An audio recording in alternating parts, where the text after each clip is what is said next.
बोले नमो अरिहंताणं नमो सिद्धाणं नमो आयरियाणं नमो अजायाणं नमो लोये सवसाहुणम् अनन्तधर्मणस्तत्त्वं पश्यन्ति प्रत्यगात्मना अनेकान्तमयी मूर्ति नित्यमेव प्रकाशताम् आत्मा ज्ञानं स्वयं ज्ञानं ज्ञानादन्यत् करोति किं परभावस्य कर्तात्मा मोहोऽयं व्यवहारिणां। जय जन।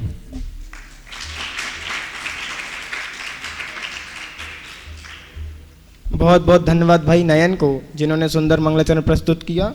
और अब बिना किसी औपचारिकता के गोष्ठी के प्रथम वक्ता के रूप में आए प्रतीक जैन, जिनका स्वरूप है सम्यक ज्ञान, जिनका विषय है सम्यक ज्ञान का स्वरूप। और अगले वक्ता के रूप में तैयार रहे ऋषि जैन, जिनका विषय है प्रमाण का स्वरूप।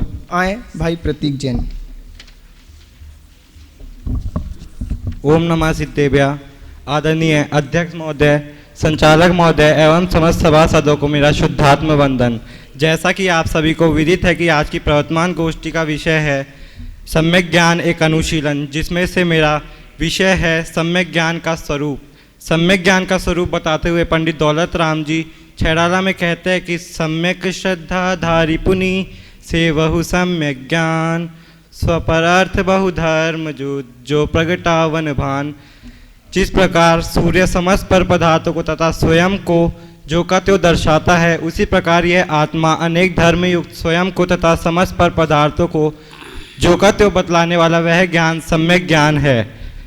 इसी बात को पुष्ट करते हुए रत्नकर्ण शावकाचार्य के 42वें श्लोक में कहते हैं कि यथावस्थित वस्तु स्वरूप को निम्नता से रहित, अतिरिक्तता से सहित तथा संदेह से रहित यथा योग्य जानना वह सम्यक ज्ञान है। तथा वह सम्यक ज्ञान संशय व संशयादि से रहित तथा निर्णयात्मक होता है। इसी बात को पुष्ट करते हुए पुरुषार्थ सिद्धि उपाय में कहते हैं कि कर्तव्योऽध्यवसाय सदनेकांतात्मकेषु तत्वेषु संशय विपर्यध्यवसाय विविक्तात्म रूपाम तत्। अर्थात संशय विपर्य व अनध्यवसाय से रहित तथा अनेकांतात्मक प्रयोजनभूत तत्वों की सही जानकारी ही सम्यक ज्ञान है। अब संशय अर्थात दो पक्षों के ज्ञान को संशय कहते हैं, विपरीत ज्ञान को विपर्य कहते हैं तथा अनिर्णय पूर्वक तथा अरुचि पूर्वक किए गए ज्ञान को अनध्यवसाय कहते हैं। अब यहाँ विचारणीय बात यह है कि सम्यक ज्ञान व मिथ्या ज्ञान अप्रयोजनभूत पदार्थों को जानने से या न जानने से नहीं, अपितु प्रयोजनभूत पदार्थों को जानने न जानने की अपेक्षा से है। लौकिक में भी यही देखा जाता है कि अप्रयोजनभूत जनों के प्रति हमारा कैसा व्यवहार है, यह इससे हमें लाभ या हानि नहीं, अपितु प्रयोजनभूत जनों के प्रति हमारा कैसा व्यवहार है उससे हमें लाभ या हानि है। इसी को हम समझते हैं रस्सी व सांप के उदाहरण से। जिस प्रकार सम्यक दृष्टि को रस्सी सांप प्रतीत होती है, फिर भी उसका ज्ञान सम्यक ज्ञान है, और मिथ्या दृष्टि को रस्सी प्रतीत होती है, फिर भी उसका ज्ञान मिथ्या ज्ञान ही है। यहाँ ऐसा इसलिए है क्योंकि रस्सी व सांप दोनों ही उनके लिए अप्रयोजनभूत है, और अप्रयोजनभूत पदार्थों के जानने से ज्ञान में सम्यकपना या मिथ्यापना नहीं आता, अपितु प्रयोजनभूत पदार्थों को जानने से ही ज्ञान में सम्यकपना या मिथ्यापना आता है। और इसी बात को पुष्ट करते हुए एक प्रश्न आता है कि शिवभूति मुनि को मात्र तुच्छ मात्र भिन्न का ज्ञान था, और तुच्छ मात्र भिन्न ज्ञान होने पर भी उनका ज्ञान सम्यक ज्ञान है, और मिथ्या दृष्टि द्रव्यलिंगी मुनि को 11 अंग 9 पूर्व का ज्ञान होने पर भी उनका ज्ञान मिथ्या ज्ञान कहा, तो उनको 11 अंग 9 पूर्व का ज्ञान होने पर भी उनको सम्यक दृष्टि क्यों नहीं कहा? यहाँ इसका उत्तर देते हुए कहते हैं कि क्या जाने व क्या ना जाने इससे ज्ञान में सम्यकपना या मिथ्यापना नहीं आता। अब क्या जाने व क्या ना जाने इससे ज्ञान का सम्यकपना व मिथ्यापने का निर्णय हो सकता है, परंतु कितना जाने व कितना जाने इससे ज्ञान में सम्यकपने व मिथ्यापने का निर्णय नहीं हो सकता, क्योंकि ज्ञान तो क्वालिटी का नाम है, क्वांटिटी का नहीं।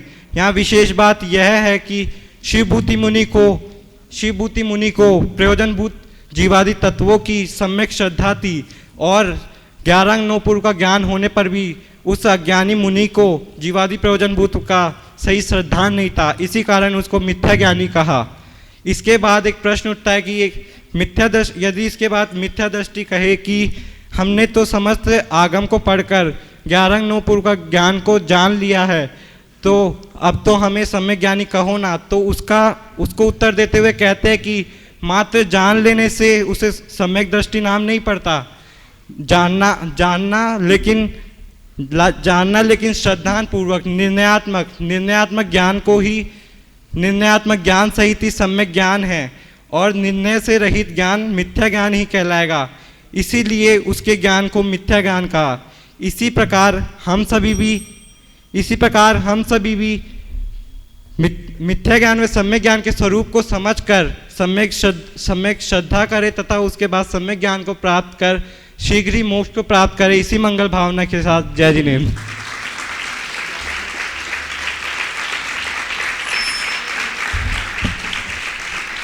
अच्छा प्रश्न प्रस्तुत किया उपाध्याय कनिष्ठ से भाई प्रतीक जैन ने सम्यक ज्ञान का स्वरूप बताया।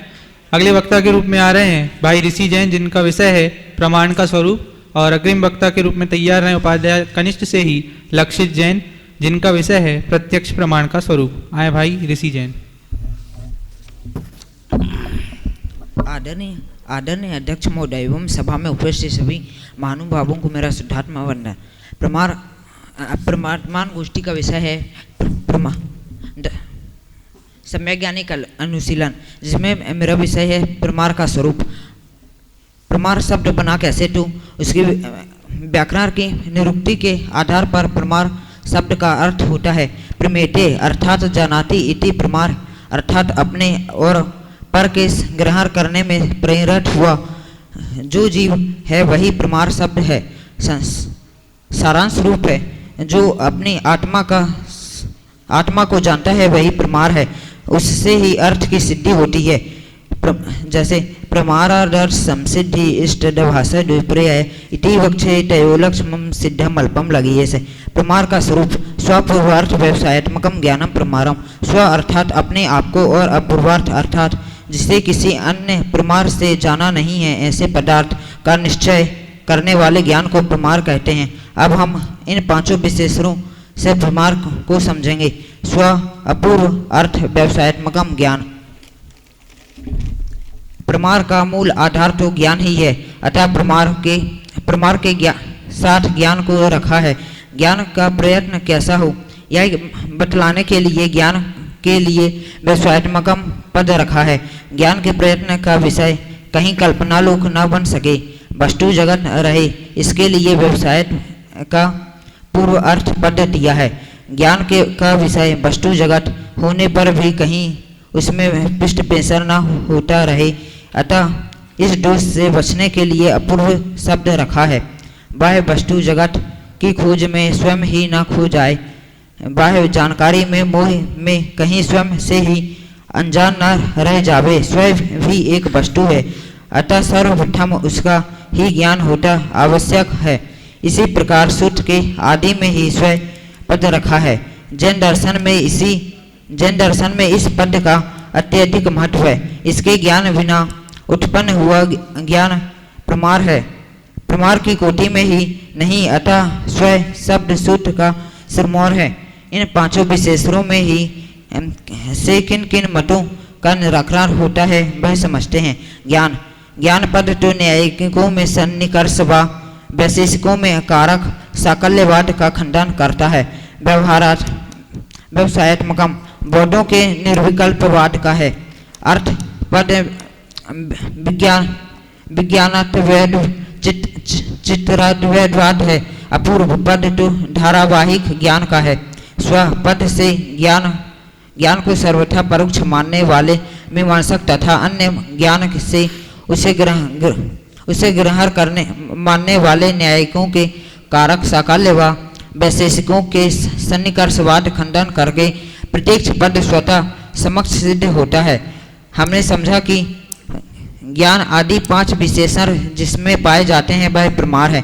वह ज्ञान कैसा है? हिताहित प्राप्ति परिहार समर्थम ही प्रमाण तत्व ज्ञान में होता है।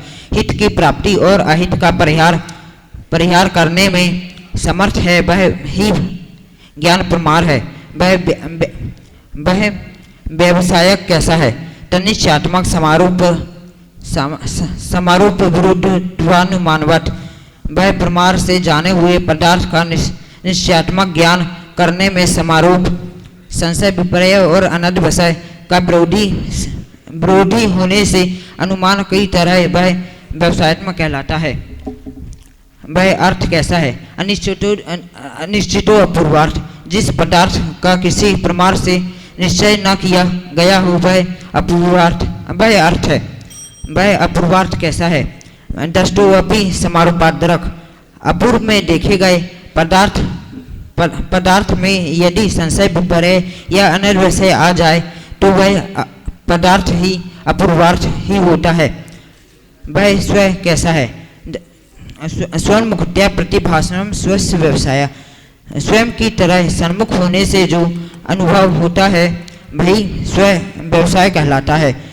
अर्थस्मय तदुन्मुक्त्या, जिस प्रकार पदार्थ के प्रति सन्मुख होने से पदार्थ का निश्चय होता है अर्थात ज्ञान होता है, उसी प्रकार स्वयं की ओर सन्मुख होने से स्वयं का निश्चय होता है। इसी प्रकार मैं अपनी बात समाप्त करूँ।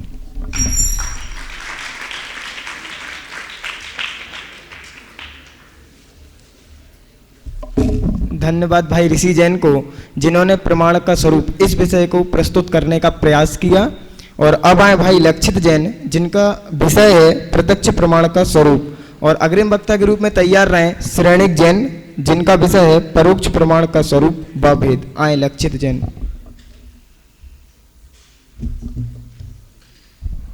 ओम नमः सिद्धेभ्य। आदरणीय अध्यक्ष महोदय एवं सभा में बैठे सभी सादरणी भाई बंधुओं को मेरा सादर जय जिनेन्द्र। आज की प्रवर्तन गोष्ठी का विषय सम्यक ज्ञान एक अनुशीलन, जिसमें मेरा प्रतिपाद्य केंद्र बिंदु है प्रत्यक्ष प्रमाण का स्वरूप एवं भेद। सबसे पहले हम समझेंगे कि प्रत्यक्ष शब्द की व्युत्पत्ति कैसे हुई है। प्रत्यक्ष शब्द ति प्लस अक्स इको यंत्री सूत्र से वह यंत्र सदी से मिलकर बना है। अब हम की परिभाषा समझेंगे। आचार्य माणिक्यानंद जी ने परीक्षा मुख में प्रत्यक्ष शब्द की परिभाषा इस प्रकार बताई है। विशदम प्रत्यक्षम, विशद अर्थात निर्मल और स्पष्ट ज्ञान को प्रत्यक्ष कहते हैं। प्रत्यक्ष कहते हैं। जो विशेष शब्द है वह बौद्धों की मान्यता के अनुसार अस्पष्ट व अविशद ज्ञान को भी प्रत्यक्ष की मान्यता बताता है। विशदम प्रत्यक्ष सूत्र में ज्ञान पद की अनुवृत्ति होगी। इंद्रियों की निर्दोषता या प्रकाश की विशुद्धता भी ज्ञान का हेतु न बन जावे, इसके निषेध के लिए ज्ञान पद की अनुवृत्ति करके विशेष ज्ञान पद बनेगा। प्रत्यक्ष प्रमाण को समझाने के लिए परीक्षा मुख में आचार्य माणिक्यानंद जी ने एक और सूत्र स्थापित किया है। प्रत्यंतरावधानेन विशेषतया व प्रतिभासनम वैसेद्यम, अर्थात दूसरे ज्ञान के व्यवधान से रहित और विशेषता से होने वाले प्रतिभास को वैसेद्य कहा जाता है। प्रत्यंतर अवैधान से अभिप्राय तुल्य जाति की अपेक्षा से वेदांत का निषेध करने के लिए देश काल आदि की अपेक्षा नहीं है। अब हम विशेषम प्रत्यक्षम को समझने के लिए जो दूसरा सूत्र है उसकी परिभाषा समझेंगे। उसकी जो दूसरी परिभाषा बताइए वो समझेंगे। दूसरे ज्ञान के अंतराल से रहित और विशेषता से होने वाले प्रतिभास को विशेषता कहते हैं। अब हम जो दूसरा सूत्र आया है उसमें प्रत्येक शब्द की परिभाषा समझेंगे। प्रत्यंतर अर्थात एक प्रति से भिन्न अर्थात दूसरी प्रति को प्रत्यंतर कहते हैं। अंतराल व्यवधान को ही अंतराल कहते हैं। अब हम प्रत्यक्ष प्रमाण को एक उदाहरण के माध्यम से समझेंगे। किसी स्थान पर आग जल रही है, उस स्थान के बाद में जो व्यक्ति खड़ा है उसे पता है कि यहाँ पर आग जल रही है, परंतु उस आग के माध्यम से जो धूम ऊपर हवा में उड़ रहा है, तो दूर खड़ा व्यक्ति उस धूम के माध्यम से पता लगाता है कि इस स्थान पर आग जल रही है। परंतु जो व्यक्ति पास में खड़ा है उसे प्रत्यक्ष ज्ञान है कि इस स्थान पर आग जल रही है, परंतु जो दूर व्यक्ति खड़ा है वो धूम के माध्यम से पता लगाता है कि यहाँ पर आग जल रही है, क्योंकि उसे परोक्ष प्रमाण है। इससे हम प्रत्येक शब्द को समझ सकते हैं, प्रत्येक शब्द को समझ सकते हैं। अब हम इसकी दूसरे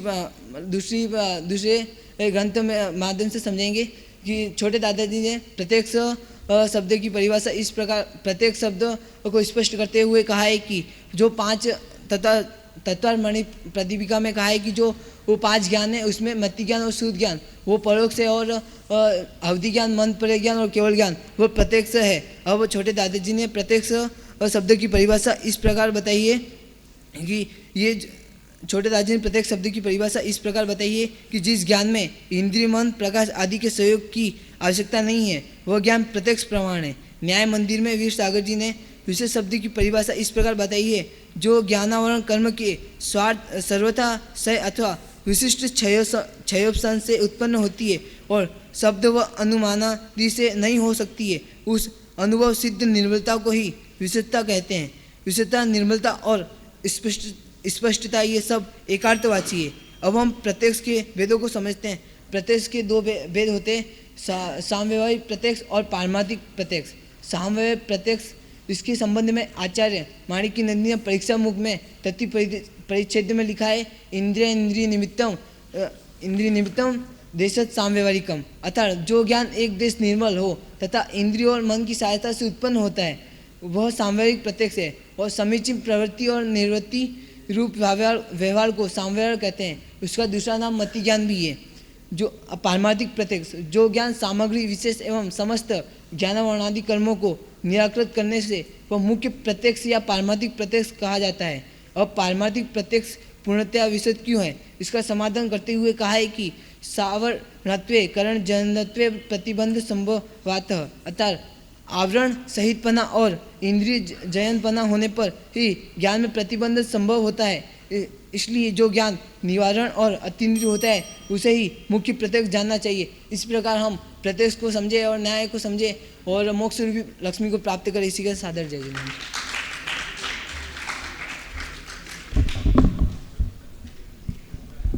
धन्यवाद भाई लक्षित जैन को, जिन्होंने प्रत्यक्ष प्रमाण का स्वरूप से हमें अवगत कराया। अग्रिम वक्ता के रूप में आए भाई श्रेणिक जैन, जिनका विषय है परोक्ष प्रमाण का स्वरूप व भेद। और आगे के वक्ता के रूप में तैयार रहे श्रृंकी जैन, जिनका विषय है वृत्ति स्रोत ज्ञान का स्वरूप। वक्ताओं से निवेदन है कि यह उनके कोर्स का विषय है, इसलिए अगर आप यहाँ बिना देखे बोलें तो आपको प्रस्तुतिकरण में लाभ प्राप्त होगा। अग्रिम जो वक्ता है उनसे अनुरोध है। हाँ, आए भाई श्रेणिक जैन, जिनका विषय है परोक्ष प्रमाण का स्वरूप व भेद।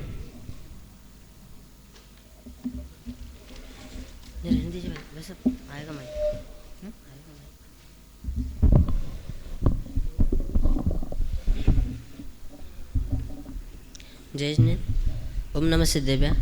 आदरणीय अध्यक्ष महोदय, संचालक महोदय तथा सभा में उपस्थित सभी साधर्मियों को मेरा जय जिनेन्द्र।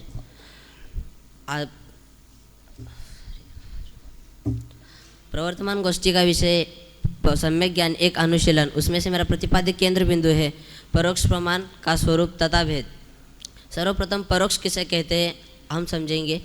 परीक्षा मुख में तीसरे अध्याय में माणिक नंदी ने लिखा है कि परोक्ष मित्रत, अर्थात जो प्रत्यक्ष है, प्रत्यक्ष से इतर है अर्थात भिन्न है वह परोक्ष।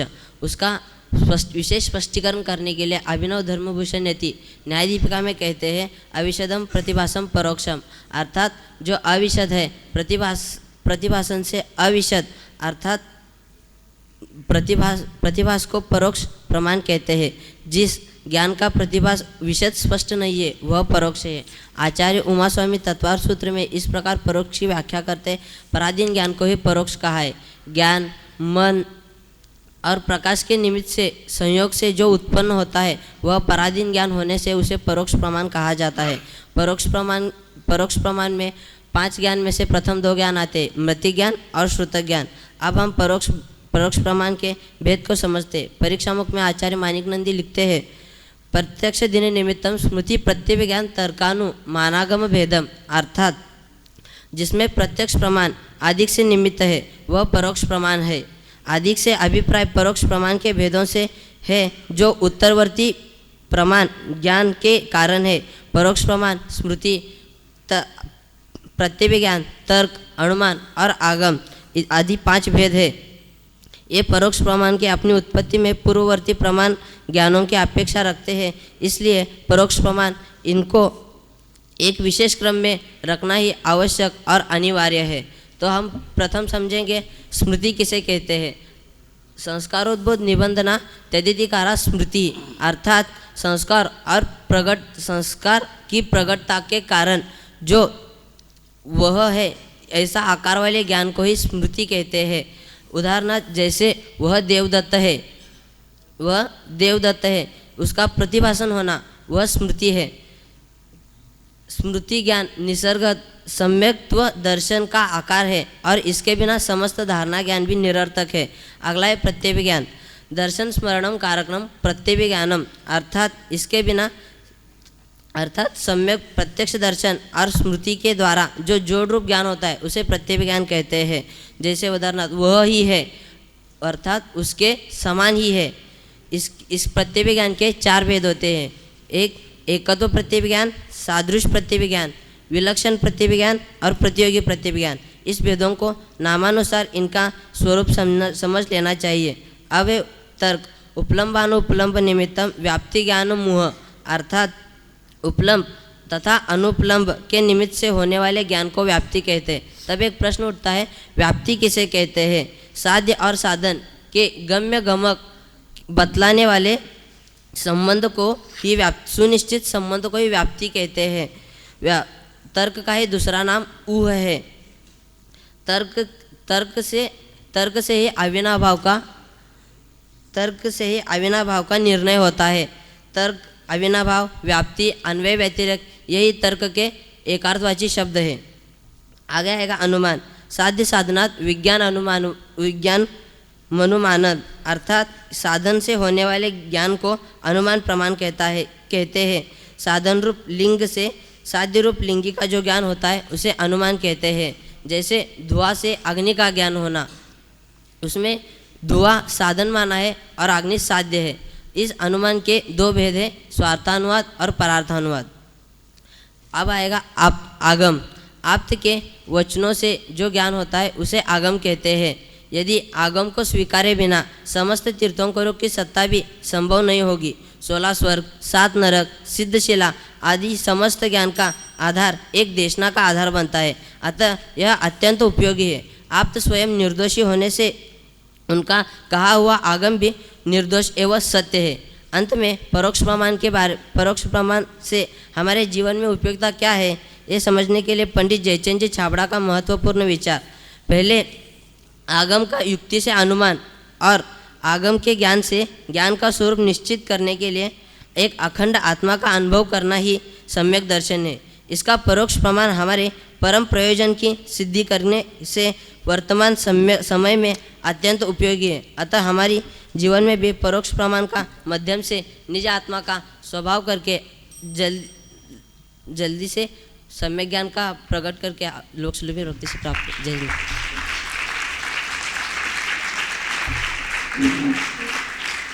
धन्यवाद भाई श्रेणिक जैन को, जिन्होंने परोक्ष का स्वरूप व भेद इस विषय से अवगत कराया। और अब आए श्रेंकी जैन, जिनका विषय है मति श्रुत ज्ञान का स्वरूप, और आगामी वक्ता के रूप में तैयार रहे दीपक जैन, जिनका विषय है अवधि मना पर्याय ज्ञान स्वरूप व अंतर। आए श्रेंकी जैन। ओम नमः सिद्धेभ्य।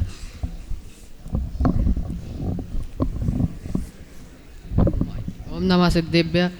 आदरणीय अध्यक्ष महोदय एवं संचालक महोदय, आप सभा में उपस्थित सभी भाइयों को मेरा शुद्धार्थ वंदन। जैसे कि आप सभी को विदित है कि मेरी वर्तमान गोष्ठी का विषय सम्यक ज्ञानी का अनुशीलन है, जिसमें से मेरा प्रतिपाद बिंदु मति और श्रुत का स्वरूप है। और पूज्यपाद कहते हैं, अतः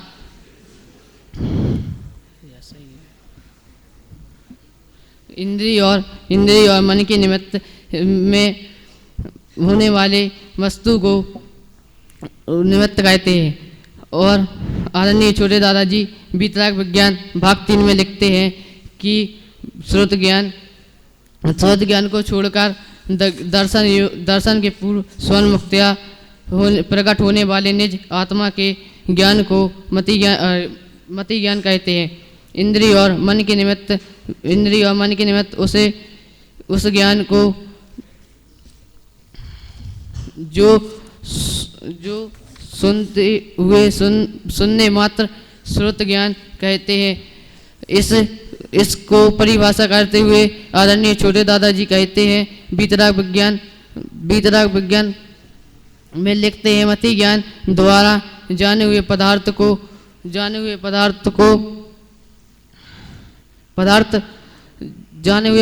श्रुत ज्ञान कहते हैं।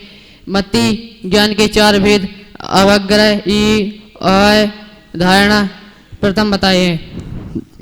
अवग्रह की विषय और विषय के संबंध के बाद होने वाले सब प्रथम को अवग्रह कहते हैं। विषय और विषय का दर्शन होता है, उसे पश्चात पदार्थ ग्रह होता है। अब अवग्रह किसे कहते हैं? ई का विषय द्वारा पदार्थ ज्ञान होता है। अवग्रह जानने हुए पदार्थ को अवग्रह कहते हैं। धारणा अब हम देखते हैं कि धारणा बताते मति ज्ञान के द्वारा श्रुत ज्ञान कितने भेद होते हैं। आचार्य उमा स्वामी बताते हैं, तत्वसूत्र ग्रंथ में श्रुत ज्ञान और मति ज्ञान के पूर्ण वह 2 प्रकार के होते हैं और 12 प्रकार के भी होते हैं और 36 प्रकार के भी भेद बताए हैं। इसी मंगल भावना के साथ जय।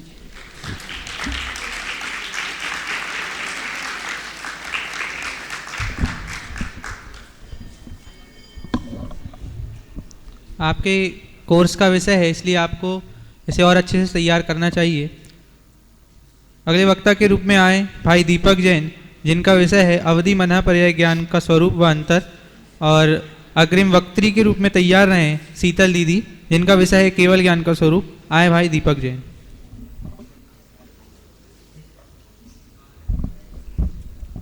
ओम नमः सिद्धिभ्या। आदरणीय अध्यक्ष महोदय, संचालक महोदय, संयोजक महोदय एवं सभा में उपस्थित सभी भावी सिद्धों को मेरा शुद्धात्मंदन। प्रवर्तमान गोष्ठी का विषय सम्यक ज्ञान एक अनुशीलन, जिसमें मेरा प्रतिवाद बिंदु अवधि मना पर्याय ज्ञान का स्वरूप व अंतर। तो पूर्व वक्ताओं के द्वारा हमने प्रत्यक्ष और परोक्ष प्रमाण का स्वरूप समझा, जिसमें प्रत्यक्ष के 2 विध किए गए, सकल प्रत्यक्ष और विकल्प प्रत्यक्ष। उसमें विकल्प के भी 2 विध हैं, अवधि ज्ञान और मना पर्याय, जिसको हम समझेंगे। तो सबसे पहले अवधि ज्ञान कहते किसे हैं? इंद्रिय और मन के निमित्त बिना द्रव क्षेत्र काल व भाव की मर्यादा लिए हुए दूसरे के इंद्रिय और मन के निमित्त बिना द्रव क्षेत्र काल व भाव की मर्यादा लिए हुए आत्मा से सीधे रूपी पदार्थ को जानने को अवधि ज्ञान कहते हैं। इसके 2 भेद हैं, भाव प्रत्यय और गुण प्रत्यय। जैसे तत्वसूत्र में आचार्य उमा स्वामी जी कहते हैं, भाव प्रत्यय अवधि देवनारकाणाम। भाव के निमित्त से अर्थात जन्म से हो उसे भाव प्रत्यय अवधि ज्ञान कहते हैं। यह भाव प्रत्यय देव और नारकियों को होता है। गुण प्रत्यय जो किसी तब विशेष से प्राप्त हो, सम्यक दर्शन आदि उसमें निमित्त हो, उसे गुण प्रत्यय कहते हैं। जैसे आचार्य उमा स्वामी तत्वसूत्र में कहते हैं, क्षयोपम निमित्ता षड विकल्पा से षडाम। क्षयोपम निमित्त मनुष्य सैनी पंचेंद्रिय त्यंजों को होने वाला क्षयोपम निमित्त है, अवधि ज्ञान है। यह क्षयोपम निमित्त 6 प्रकार से होता है, अनुगामी, अननुगामी, वर्धमान, हेयमान, अवस्थित, अनुवस्थित। इस पर हमने अवधि ज्ञान की परिभाषा और उसके वेदों को समझा। अब हम मना पर्याय ज्ञान की परिभाषा और उसके वेदों को समझेंगे। तो मना पर्याय ज्ञान, ज्ञानी मुनिराज को इंद्रिय और मन के निमित्त बना द्रव क्षेत्र काल भाव की मर्यादा लिए दूसरे के मन में स्थित विकल्प रूपी विषयों को सीधे आत्मा से स्पष्ट रूप से जानने को मना पर्याय ज्ञान कहते हैं। यह मना पर्याय ज्ञान 2 प्रकार से होता है। तत्वसूत्र में आचार्य उमा स्वामी जी कहते हैं, ऋजु विपुलमति मना पर्याय ज्ञान, ऋजुमति और विपुलमति। तो ऋजुमति किसे कहते हैं? जो ज्ञान मनवचन काय की सरलता से चिंतित दूसरे के मन में स्थित रूपी पदार्थों को जानता है, उसे ऋजुमति कहते हैं। और विपुलमति जो सरल तथा कुटिल से चिंतित दूसरे के मन में स्थित रूपी पदार्थों को जानता है, वह विपुलमति मना पर्याय ज्ञान है। इसको 4 प्रकार से भी कहा गया है। तो आचार्य उमा स्वामी तत्वसूत्र में कहते हैं, विशुद्धि क्षेत्र स्वामी विषयभ्यो अवधि मना पर्यायो। विशुद्धि क्षेत्र स्वामी और विषय। तो अब हम समझते विशुद्धि अर्थात क्या? क्षेत्र किसे कहते हैं, स्वामी अर्थात क्या और विषय किसे कहते हैं। विशुद्धि अर्थात निर्मलता, जिस स्थान में स्थित भावों को जानता है वह क्षेत्र है। स्वामी अर्थात प्रयोक्ता, ज्ञेयों को विषय कहते हैं। इस प्रकार हमने अवधि मना पर्याय ज्ञान की परिभाषा और उसके भेदों को समझा। अब हम अवधि मना पर्याय ज्ञान में क्या अंतर है इसको समझते हैं। तो अवधि मना पर्याय, अवधि ज्ञान से मना पर्याय ज्ञान अधिक विशुद्धि वाला है। मना पर्याय ज्ञान मात्र मनोसोत्तर पर्वत के भीतर अर्थात ढाई द्वीप के भीतर की ही बातें जानता है, जबकि अवधि ज्ञान का क्षेत्र असंख्यात लौकिक है। मना पर्याय ज्ञान 6वें गुण स्थान से लेकर 12वें गुण स्थान तक प्रवर्तमान उत्कृष्ट चरित्र वाले जीवों को ही पाया जाता है, जबकि अवधि ज्ञान चारों गतियों के सैनी पंचेंद्रिय सम्यक दृष्टि जीवों को भी हो सकता है। अवधि ज्ञान का विषय द्रव, क्षेत्र, काल, भाव मर्यादा में कुछ सभी रूपी पदगल पदार्थ, उनकी कुछ पर्याय हैं। मना पर्याय ज्ञान का विषय भी रूपी पदार्थ ही है, परंतु वह क्षेत्र पदार्थ अवधि ज्ञान के विषय से अनंतवा भाग सूक्ष्म पर्याय है कि अविभाग की प्रत्यक्ष दो की अपेक्षा मत दूसरे के मन में स्थित विकल्प है, विचार है। इस प्रकार हम देखते हैं कि अवधि ज्ञान और मना पर्याय ज्ञान में विशुद्धि, क्षेत्र, स्वामी और विषय की अपेक्षा बहुत अंतर है। इस प्रकार हम भी ज्ञान की महिमा को समझें और ज्ञानमय चेतन का अनुभव करें। इसी मंगल भावना के साथ हम अपनी वाणी पर धन्यवाद भाई दीपक जैन को, जिन्होंने अवधि मना पर्याय ज्ञान स्वरूप अंतर इस विषय से अवगत कराया। और अब आए अगली वक्त्री के रूप में शीतल दीदी, जिनका विषय है केवल ज्ञान का स्वरूप। और अग्रिम वक्ता के रूप में तैयार रहे आकाश जैन, जिनका विषय है सम्यक ज्ञान के 8 अंग। आए शीतल दीदी। आदरणीय अध्यक्ष महोदय, संचालक महोदय एवं सभा में उपस्थित सभी सभासदों को मेरा सादर जय जिनेन्द्र। प्रवर्तमान गोष्ठी का विषय सम्यक ज्ञान एक अनुशीलन, उसमें मेरा विषय केवल ज्ञान का स्वरूप। जो ज्ञान विश्व के सभी पदार्थों एवं उन पदार्थों की तीनों काल की पर्यायों अवस्थाओं को एक साथ एक समय में प्रत्यक्ष जानता है, उस ज्ञान को केवल ज्ञान कहते हैं। यही उमा स्वामी ने लिखा है, सर्वद्रव्य पर्यायेषु केवलस्य। केवल ज्ञान का विषय सभी द्रव्य और उनकी तीन काल की पर्याय है तथा तदेक समय समस्त द्रव्य क्षेत्र काल भाव ग्राहकम सर्व प्रकारो उपादेय भूतम केवल ज्ञान मिति। अर्थात वह केवल ज्ञान वह एक समय में समस्त द्रव्य क्षेत्र काल तथा भाव को ग्रहण करने वाला सब प्रकार से उपादेय केवल ज्ञान है। और भी कहा है, जय सर्वज्ञ अलोक लोक एक उड़वत देखे, हस्तामल जो हाथ लीक जो सरल विशेखे, छओदरब गुण परज काल त्रय वर्तमान सम, दर्पण जेम प्रकाश नाश मल कर्म महातम। वे सर्वज्ञ भगवान जयवंत हो, जो लोक एवं अलोक को आकाश के तारे के समान, हथेली पर विद्यमान आंवले के समान व हाथ की रेखाओं के समान जानते हैं। जीवादि छह और उनके गुण व उनके वर्तमान भूत भविष्य की पर्यायों को वर्तमान की तरह प्रत्यक्ष जानते हैं, जैसे दर्पण में पदार्थ झलकते हैं। केवल ज्ञान युक्त भगवान को केवली भगवान कहते हैं। विश्व के संपूर्ण पदार्थों को जानने वाले होने से उन्हीं को सर्वज्ञ कहते हैं। ज्ञानावर्ण कर्म के क्षय से उत्पन्न होने से केवल ज्ञान को शायिक ज्ञान कहते हैं। सभी पदार्थों को गुण एवं त्रिकालवर्ती पर्यायों के साथ प्रत्यक्ष जानते हैं, अतः केवल ज्ञान को सकल प्रत्यक्ष प्रमाण भी कहते हैं। प्रवचनसार में आचार्य कुंद कुंद केवल ज्ञान को दिव्य ज्ञान कहते हैं। यदि पच्छखम जादम पज्जायम पल इदम चणाणस न हवदीवातम नाणम दीवम तीहि के परुवेंती। पर्याय जो अनुत्पन्न है या हो गई है नष्ट, जो फिर ज्ञान की क्या दिव्यता, यदि ज्ञात हो वे नहीं वो। यदि अनुत्पन्न पर्याय तथा नष्ट पर्याय केवल ज्ञान के प्रत्यक्ष न हो तो उस ज्ञान को दिव्य कौन कहेगा। इन उदाहरणों से स्पष्ट होता है कि केवल ज्ञान विश्व के समस्त पदार्थों को, उनके गुण व त्रिकालवर्ती पर्यायों को एक साथ एक समय में प्रत्यक्ष जानता है, क्योंकि ज्ञाता शक्ति तो तीन काल की एक काल में होती है।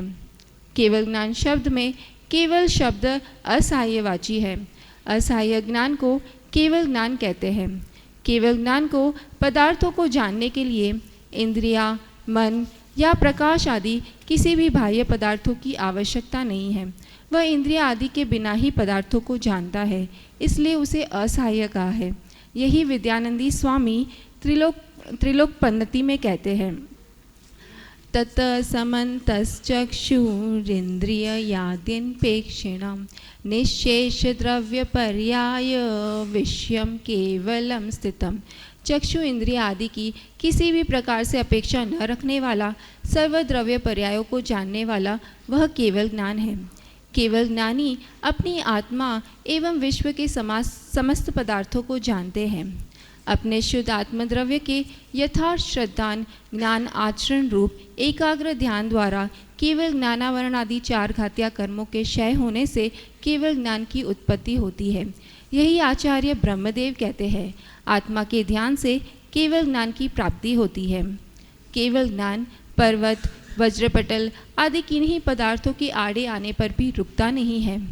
वह विश्व के सभी पदार्थों एवं उनकी अतीत, अनागत, वर्तमान सभी पर्यायों को एक साथ एक समय में प्रत्यक्ष जानता है। केवल ज्ञान की शक्ति इतनी है कि इसी प्रकार अनंत विश्व होते तो भी केवल ज्ञान उन्हें जान सकता है। यही जैसा कि आचार्य अकलंग देव ने लिखा है, जितना लोक अलोक का स्वभाव अनंत है, उससे भी अनंत स्वभाव होता तो उसे भी केवल ज्ञान जान सकता है। इस प्रकार केवल ज्ञान का अचिंत्य अपरिमित महात्म्य जानना चाहिए। केवल ज्ञान में पंच परमेष्ठियों ने सिद्ध भगवान और अरिहंत भगवान युक्त होते हैं। भगवान महावीर स्वामी के निर्वाण के 63 वर्ष के बाद 3 केवली भगवान हुए। पहला गौतम स्वामी, गौतम गणधर, जम्बू स्वामी एवं सुधर्मा स्वामी। अंतिम केवली जम्बू स्वामी हुए जो मथुरा से मुक्ति को प्राप्त हुए। हम भी अपने केवल ज्ञान स्वरूप आत्मा को जाने, पहचाने और केवल ज्ञान को शीघ्र ही प्रकट कर केवली भगवान बनकर अनंत ज्ञानी हो जाए, इसी मंगल भावना के साथ जय जिनेंद्र।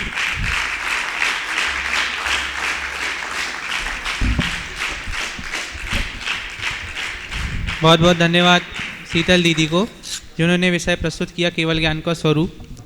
और यहाँ पर उपाध्याय कनिष्ठ का क्रम पूर्ण होता है और यहाँ से उपाध्याय वरिष्ठ का क्रम प्रारंभ होता है।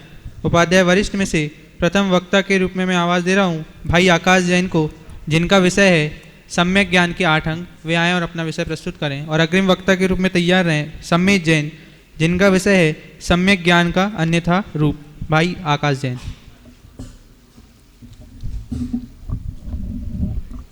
ओम नमः सिद्धेभ्य। आदरणीय अध्यक्ष महोदय एवं सभा में उपस्थित सभी भावी सिद्धों को मेरा शुद्धार्थ वंदन। सम्यक ज्ञान अनुशीलन के प्रवाह क्रम में मेरे विषय का मुख्य बिंदु है सम्यक ज्ञान के 8 अंग। पंडित दौलत राम जी ने 6 डाला में सुख का एकमात्र कारण ज्ञान को बताया है और आचार्य अमृतचंद्र देव ने समय सार की आत्मख्याति टीका में ज्ञान की अनुभूति को एकमात्र शुद्धात्मा की अनुभूति कहा है, क्योंकि उसी से हमें अपनी साधकी की प्राप्ति हो सकती है, अपने आत्मा की प्राप्ति हो सकती है और हम मोक्ष को प्राप्त कर सकते हैं। इसीलिए आचार्य ने हमें ज्ञान में होने की प्रेरणा दी है, क्योंकि ज्ञान ही एक ऐसा वज्र है कि जिससे हम मोह रूपी पर्वत को तोड़ सकते हैं और श्रद्धा को प्रकाशित कर सकते हैं। तो क्योंकि जब हमारा ज्ञान सम्यक होगा तो श्रद्धा तो स्वयं ही सम्यक होगी। इसलिए आचार्य कहते हैं कि हमें ज्ञान की आराधना करनी चाहिए। पर अब हमारे सामने एक क्वेश्चन उठता है कि हम ज्ञान की आराधना कैसे करें। तो क्योंकि हम श्रद्धा में तो ज्ञान की आराधना कर नहीं सकते हैं, क्योंकि श्रद्धा तो स्वयं ज्ञान के अनुसार प्रवर्तित होती है। तो आचार्य अमृतचंद्र देव ने पुरुषार्थ सिद्धि उपाय में कहा है कि ग्रंथार्थो वह पूर्णम काले विनयन सोपदानम चा बहुमानेन समन्वित मनिन्वम ज्ञान माराध्यम, कि ज्ञान माराध्यम, कि ज्ञान की आराधना इन 8 अंगों रूप करो। किन 8 अंगों रूप करो? कि ग्रंथ रूप, अर्थ रूप, उभय रूप, कालाचार रूप, विनयाचार रूप, उपदानाचार रूप, बहुमानाचार रूप और अनिन्वाचार रूप। इन 8 अंग रूप ज्ञान की आराधना करो, क्योंकि अंग से ही अंगी का ज्ञान होता है और हम सम्यक ज्ञान रूपी अंगी को समझना है तो हम इन 8 अंगों को समझेंगे। सबसे पहले हम समझते हैं बहुमानाचार, कि बहुमानाचार किसे कहते हैं? कि जहाँ मात्र पढ़ने का जानपना हो, कि शुद्ध पढ़ना, शुद्ध बोलना, शुद्ध पढ़वाना और शुद्ध लिखवाना, इनका जानपना हो, उसे हम बहुमानाचार कहते हैं। अब उसको हम व्यंजनाचार कहते हैं। व्यंजन का अर्थ होता है अक्षर और अक्षर से बनते हैं शब्द, शब्द से बनते हैं वाक्य, और वाक्य से बनते हैं ग्रंथ। इसीलिए आचार्य ने यहाँ ग्रंथ रूप सम्यक ज्ञान की आराधना करने को कहा है कि ग्रंथ रूप। अब यहाँ बहुत लोग कहते हैं कि जैन धर्म तो भाव प्रधान धर्म है, कि यहाँ शब्दों की क्या महत्वता है। तो आचार्य कहते हैं कि नहीं, अगर हम शब्दों को महत्वता नहीं देंगे तो जनागम का सारा ज्ञान ही उल्टा हो जाएगा। क्योंकि अगर हम भाव को ही महत्व देते रहेंगे तो जैसे शास्त्र है, अगर शास्त्र में से आ हटा दिया तो क्या बन गया शास्त्र। अब शस्त्र का भाव हम निकालेंगे तो क्या बनेगा, क्योंकि शस्त्र तो हिंसादिक आदि प्रयोजन के लिए ही प्रयुक्त किए जाते हैं, इसलिए हम शब्दों को भी महत्वता देनी चाहिए।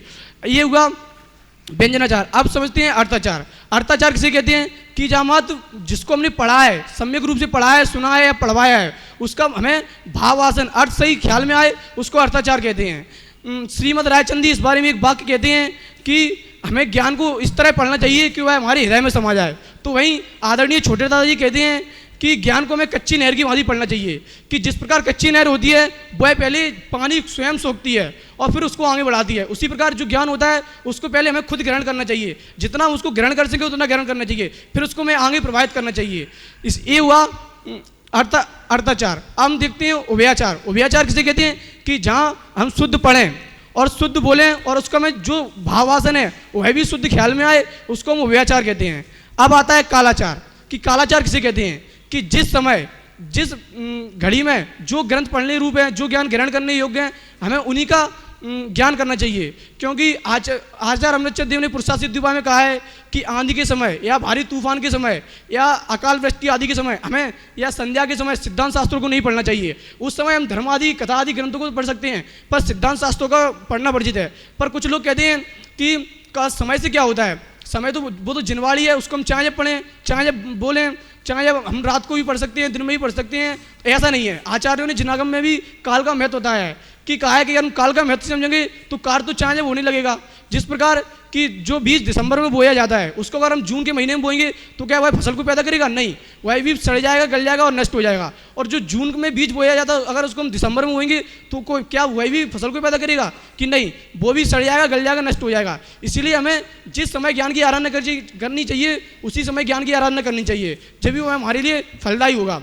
इसके बाद आता है विनयाचार, कि हमें ज्ञान किस रीति से करना चाहिए, कि विनय पूर्वक हमें ज्ञान को करना चाहिए। क्योंकि एक श्लोक आता है कि विद्या ददाति विनयम और विनयम ददाति पात्रम, कि ज्ञान की पात्रता हमें विनय से प्राप्त होती है, कि ज्ञान ही वह भूमि है, विनय ही वह भूमि है जिसपे ज्ञान के बीच डेवलपमेंट होते हैं, ज्ञान के बीच अंकुरित होते हैं। इसलिए हमें विनय को भी, विनयाचार का भी पालन करना चाहिए। उसके बाद आता है उपदानाचार। उपदानाचार क्या होता है कि जो हमने ज्ञान प्राप्त किया है, जो ज्ञान पढ़ा है हमने, उसको धारणा में लाना चाहिए, उसको बहुत समय तक नहीं भूलना चाहिए। आदरणीय बड़े पंडित साहब एक बात कहते हैं कि जो हम किसी शास्त्र का या किसी ग्रंथ का अभ्यास करें उसको क्रमिक अभ्यास करना चाहिए। क्योंकि अगर हम उसका क्रमिक अभ्यास नहीं करेंगे, रोज किसी एक दिन इस ग्रंथ को पढ़ेंगे, किसी एक दिन समय सार को पढ़ेंगे, किसी एक दिन प्रश्न सार को पढ़ेंगे, तो उसका जो धारणा रूप ज्ञान है वह हमारी समझ में नहीं आएगा। क्योंकि अगर हम एक ग्रंथ को क्रम वाइज पढ़ेंगे तो उसकी जो धारणा होगी, फिर हम उसको विषय को आगे पढ़ेंगे तो वह धारणा होगी, उसके अनुसार हमें आगे का विषय भी बहुत स्पष्ट होगा। इसीलिए हमें ज्ञान की आराधना उपदानाचार रूप करना चाहिए। अब आता है बहुमानाचार, कि जिस व्यक्ति से या जिस पदार्थ से या जिस शास्त्र से हम ज्ञान को प्राप्त कर रहे हैं उसके प्रति हमारा बहुमान आना चाहिए। क्योंकि अगर हमें उस चीज़ का बहुमान नहीं आएगा तो हम उसको प्राप्त नहीं कर सकते। क्योंकि जिस प्रकार किसी व्यक्ति को धनवान बनना है तो उसको धनवान की महिमा आती है। वह जो धनवान व्यक्ति उस व्यक्ति से जो कहता है कि उसको वह जो कार्य करने को कहता है वह वही कार्य करता है। उसी प्रकार आचार्य कहते हैं कि तुमसे ज्ञानवान पुरुष जो काम कहें, जो कुछ कार्य करने को कहें तुम उसको करो, क्योंकि ज्ञानी पुरुष तुम्हें ज्ञान की प्राप्ति के लिए वो कार्य कहेंगे, विषय आदि संसार में नहीं भटकाएंगे। इसलिए तुम्हें ज्ञान पुरुषों की बात माननी चाहिए। इस संदर्भ में हम गणेश वर्णी जी का उदाहरण ले सकते हैं कि उन्होंने एक अन्य समाज के पंडित से आत्मख्याति टीका पढ़ी और उन्हें उसके प्रति इतना बहुमान आया कि उनके पास मात्र अपनी एक हीरे की अंगूठी थी, वही उनका सब कुछ था, उनने उसको उतार के दे दी। तो उस पंडित ने उनसे कहा कि ये आप क्या कर सकते हैं? तो उनने कहा कि हे गुरुवर, अगर आज मेरे पास 3 लोग का समस्त पुण्य व्यवहार अगर संपदा भी होती तो मैं भी वह आपके चरणों में समर्पित कर देता, क्योंकि ये जिनवाड़ी इतनी बहुमूल्य है, मुझे इसके प्रति इतना बहुमान आता है। क्योंकि अगर यह आज हमारे समझ में नहीं आती तो हम इस संसार रूपी भवरण को पार नहीं कर सकते थे। और आप इसको समझाने में निमित्त बने, इसलिए आप भी बहुमान योग्य हैं। इसलिए हमें जिससे पढ़ना है और जिससे पढ़ते हैं उसका भी बहुमान करना चाहिए। अब अंतिम अंग आता है कि अनन्यवाचार, कि कि अनिन्वाचार क्या होता है कि जिससे हमें ग्रंथ को पढ़ते हैं और जिससे जिनवाणी पढ़ते हैं और जो हमें पढ़ाता है उसके कभी नाम को नहीं छिपाना चाहिए, क्योंकि उसको नाम को छिपाएंगे तो हमारी उतनी प्रसिद्धि नहीं हो सकती जितनी प्रसिद्धि हम अपने गुरु का नाम लेंगे और जिस जिनवाणी से हमने ज्ञान प्राप्त किया उसका नाम लेंगे। इसको हम एक उदाहरण के माध्यम से देख सकते हैं कि किसी ने ग्रंथ की रचना की और उसने किसी अन्य ग्रंथ का उद्धरण उसमें ले लिया। जैसे मानते हैं कि आदरणीय दादा हैं कि उनने समय सारी अनुशीलन की व्याख्या की और किसी व्यक्ति ने उनके उपरांत उसकी व्याख्या की, तो उनने दादा के ग्रंथ का एक उद्धरण अपने ग्रंथ में ले लिया। किसी व्यक्ति ने पूछा कि ये उद्धरण हमें तो बहुत पसंद है कि आपने ये कहाँ से लिया, तो वो कहता है कि मेरे मौलिक चिंतन है, कि मैंने मौलिक चिंतन से ये सब कुछ लिखा है। कि ऐसा नहीं होना चाहिए, वो मौलिक चिंतन तुम अपना करो, वो स्वतंत्र बात अलग है, पर जिसका तुमने उद्धरण लिया है उसका नाम तो तुम्हें स्पष्ट करना चाहिए। जिस जिनवाणी से तुमने उद्धरण लिया है उस जिनवाणी का नाम भी उद्धरण वो नाम भी स्पष्ट करना चाहिए। इसीलिए हमें इन 8 अंगों का विशेष महत्व है, उसको समझना चाहिए, क्योंकि अंग से ही अंगी का ज्ञान होता है। हमें सम्यक रूप ज्ञान रूपी अंगी को समझना है, इसलिए हमें इन 8 अंगों को भी समझना पड़ेगा, क्योंकि इसका मोक्ष मार्ग में बहुत महत्व है। जब तक इन 8 अंगों को नहीं समझेंगे तब तक सम्यक ज्ञान सम्यकता को प्राप्त नहीं हो सकता, ज्ञान भी सम्यकता को प्राप्त नहीं हो सकता। इसीलिए हम इन 8 अंगों को समझें और मोक्ष मार्ग रूपी लक्ष्मी को प्राप्त करें। इसी मंगल भगवान साथ जोड़ें। बहुत अच्छा विषय प्रस्तुत किया आकाश जैन ने। और अब आए संवेद जैन, जिनका विषय है सम्यक ज्ञान का अन्यथा रूप। और अग्रिम वक्ता के रूप में तैयार रहे सौरभ जैन, जिनका विषय है सम्यक ज्ञान के भेद व विज्ञान की महिमा। और अब आए संवेद जैन। आत्मज्ञान ही ज्ञान है, शेष सभी अज्ञान, विश्व शांति का मूल है, वीतराग विज्ञान। सम्मानीय मंच एवं सभी सभासद, अभी हमने पूर्व वक्ताओं के द्वारा सम्यक ज्ञान के ऊपर अत्यंत सुंदर चर्चा सुनी। अब सम्यक ज्ञान का अन्यथा रूप, इस पर हम चर्चा करेंगे। क्या सम्यक ज्ञान भी कभी अन्यथा हो सकता है? सम्यक ज्ञान अर्थात सच्चा ज्ञान, और सच्चा ज्ञान कभी अन्यथा हो सकता है? नहीं।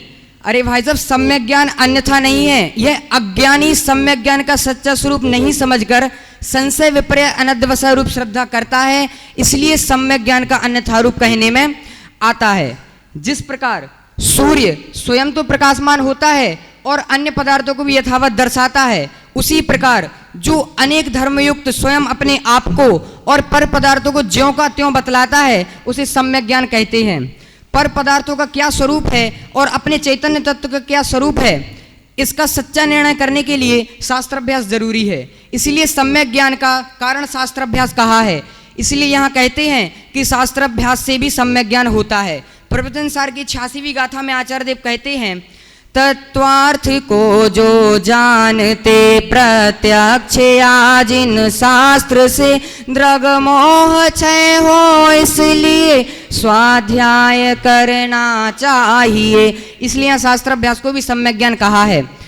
परंतु ये टोडरमल जी का खतरनाक वाला वर्ड है, परंतु कारण ही सबसे बड़ा मुख्य भूल का कारण है। ये शास्त्राभ्यास से ही अज्ञानी भूल करता है। किस तरह? ये अन्यथाग्राही शास्त्राभ्यास तो करता है परंतु किसी भी विषय का पूर्ण ज्ञान नहीं करता, आधा अधूरा भी ज्ञान करता है और अपने आप को विद्वान समझता है। किस तरह आधा अधूरा ज्ञान करता है?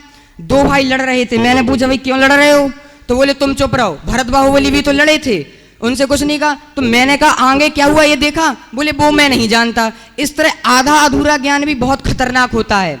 अब कई शास्त्राभ्यासी अर्थ समझते हैं और शास्त्राभ्यास भी करते हैं, परंतु परोपदेश के लिए, और परोपदेश से कभी आत्मा का श्रद्धान होता ही नहीं। अगर परोपदेश से आत्मा का श्रद्धान हो, ऐसे तो कई विद्वान होते हैं, आत्मा के श्रद्धान से ही मोक्ष की प्राप्ति होती है और वही सच्चा मार्ग है, यह नहीं जानता। शास्त्रार्थ का भाव समझकर अपना भला करे, सो ऐसा ऐसे श्रद्धा नहीं है और यह अन्यथाग्राही बना रहता है।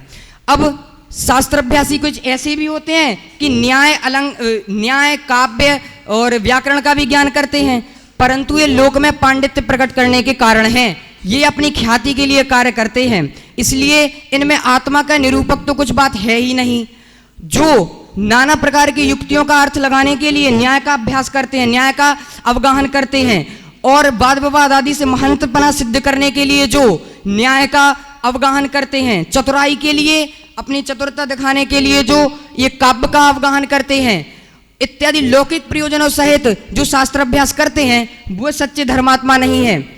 जो बहुत बुद्धिमान है वह थोड़ा बहुत समय इसमें लगावें, परंतु जो आत्मा का तत्व समझने का जो शास्त्र अभ्यास है उसमें ही ज्यादा समय देवें, वही सच्चे धर्मात्मा है।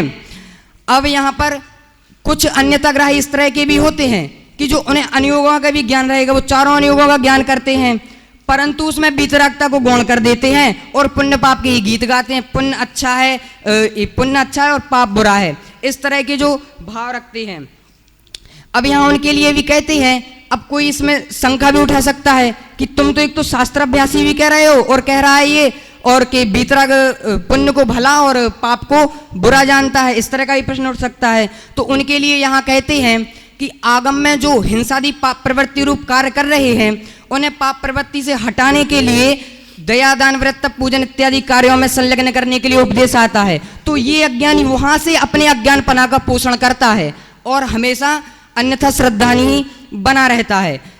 अब शास्त्राभ्यास समझने का मूल्य उद्देश्य क्या, मूल प्रयोजन क्या है? तो शास्त्राभ्यास में अनेक प्रकार के मिथ्या दृष्टियों का कथन आता है, जिसमें से हमें यह देखना चाहिए कि जो दोष इसमें है कहीं वह मेरे में तो नहीं। हमें इस तरह का विचार करके अगर वो दोष मेरे में है तो उन्हें अलग करना चाहिए और सम्यक श्रद्धा नहीं होना चाहिए। परंतु यह अन्यथाग्राही यहाँ भी अन्यथा ग्रहण करता है कि दूसरों के दोष देखकर स्वयं कसाई होता है और अपने परिणाम खराब करता है। वह यह नहीं जानता कि मैं खुद अपने परिणामों से ही, जीव का भला बुरा अपने परिणामों से ही होता है। इस तरह यहाँ भी ये अन्यथा श्रद्धान करता है।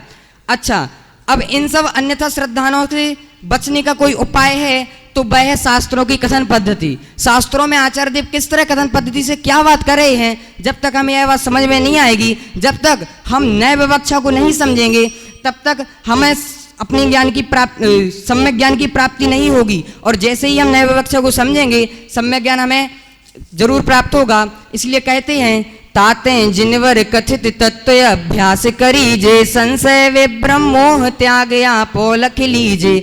इस तरह यहाँ पर मेरा विषय पूर्ण हुआ। जय जिनेंद्र।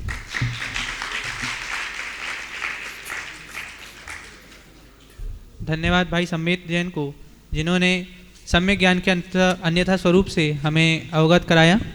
और आगामी वक्ता के रूप में आए भाई सौरभ जैन, उपाध्याय वरिष्ठ से ही, जिनका विषय है सम्यक ज्ञान भेद विज्ञान की महिमा। और अग्रिम वक्ता के रूप में तैयार रहें सिद्धार्थ जैन, जिनका विषय है ज्ञान आत्मा का असाधारण लक्षण। आए भाई सौरभ जैन।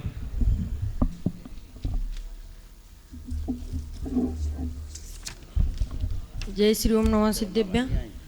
आदरणीय अध्यक्ष महोदय और सभा में उपस्थित सभी साधुओं को मेरा सादर जय जिनेंद्र।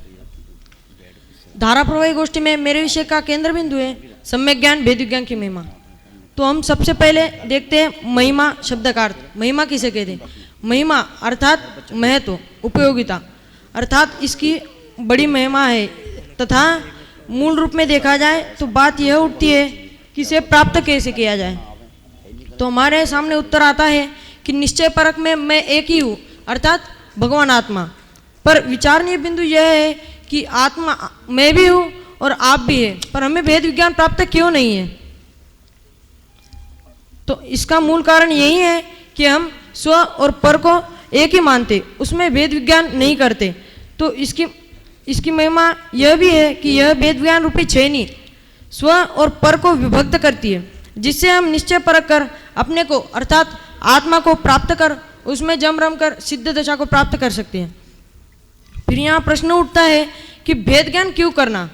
तो आचार्य अमृतचंद्र समयसार की आत्मख्याति टीका में 131वें कलश में लिखते हैं कि भेद विज्ञानतः सिद्धा सिद्धा है किल केचन अस्या भाव तो बद्धा बद्धा है किल केचन। अर्थात आज तक जितने सिद्ध हुए वे सब भेद विज्ञान से हुए और जो बंधे हैं वे सब उस भेद विज्ञान के अभाव से ही बंधे हैं।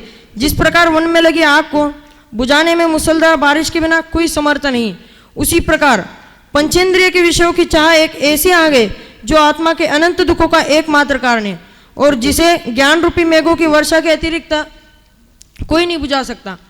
फिर एक प्रश्न उठता है कि भेद ज्ञान किस लिए करना चाहिए? तो भेद ज्ञान आत्मा को जानने के लिए करना चाहिए। तो बताते हैं भेद ज्ञान भेद भेद प्लस ज्ञान, अर्थात भेद मतलब किसी चीज को अलग अलग करना, उसके दो छेद करना, वो हुआ भेद। और विज्ञान, विज्ञान अर्थात ज्ञान, सम्यक ज्ञान। सो भेद विज्ञान, भेद विज्ञान किसी चीज, आप भेद विज्ञान को आप अपर का सिद्धांत, स्वपर का सिद्धांत या सम्यक ज्ञान भी कह सकते हैं। तो स्व और पर को अलग अलग जानना, स्व अर्थात भगवान आत्मा और पर अर्थात मेरे से भिन्न सब पर पदार्थ। तो यह जीव यह भूल करता है कि स्व और पर को एक ही मानता है, स्व और पर को एक ही मानता है। इसी बात को पुष्ट करते हुए पंडित बनारसी दास जी नाटक समय सार में लिखते हैं, भेद ज्ञान साबू भयो समरस निर्मल नीर, धोबी अंतरात्मा धोवे निज गुण चीर। अर्थात भेद विज्ञान साबुन हो गया, समता भाव पानी हो गया, और अंतरात्मा धोबी हो गया, और आत्मा के विकृत गुण मेले कपड़े हो गए। इस प्रकार अंतरात्मा रूपी धोबी समता रूपी पानी से भेद ज्ञान रूप साबुन से अपने विकृत गुण रूप आत्मा को निर्मल किया जा सकता है, पवित्र किया जा सकता है। फिर हमारे अंदर यह प्रश्न उठता है कि भेद ज्ञान करने से शुद्धात्मा की प्राप्ति होगी ही, इसकी क्या गारंटी है? तो इसकी गारंटी देते हुए आचार्य अमृतचंद जी आत्मख्याति टीका में लिखते हैं, भेद ज्ञान से शुद्ध तत्व की उपलब्धि हो, शुद्ध तत्व की उपलब्धि से राग नाश हो, राग नाश से कर्म नाश, और कर्म नाश से ज्ञान, ज्ञान में स्थिर होकर शाश्वत हो जावे। अर्थात भेद विज्ञान प्रकट करने के अभ्यास से शुद्ध तत्व की उपलब्धि होती है। शुद्ध तत्व की उपलब्धि से राग समूह का प्रलय होता है, और राग समूह के प्रलय से कर्मों का संवर हुआ, और कर्मों का संवर होने से ज्ञान में ही ज्ञान निश्चल हुआ, ज्ञान उदय को प्राप्त हुआ। निर्मल प्रकाश और शाश्वत उद्योग वाला वह एक अम्लान आत्मा, अम्लान ज्ञान, शाश्वत उद्योग वाला वह एक अम्लान ज्ञान परम संतोष को धारण करता है।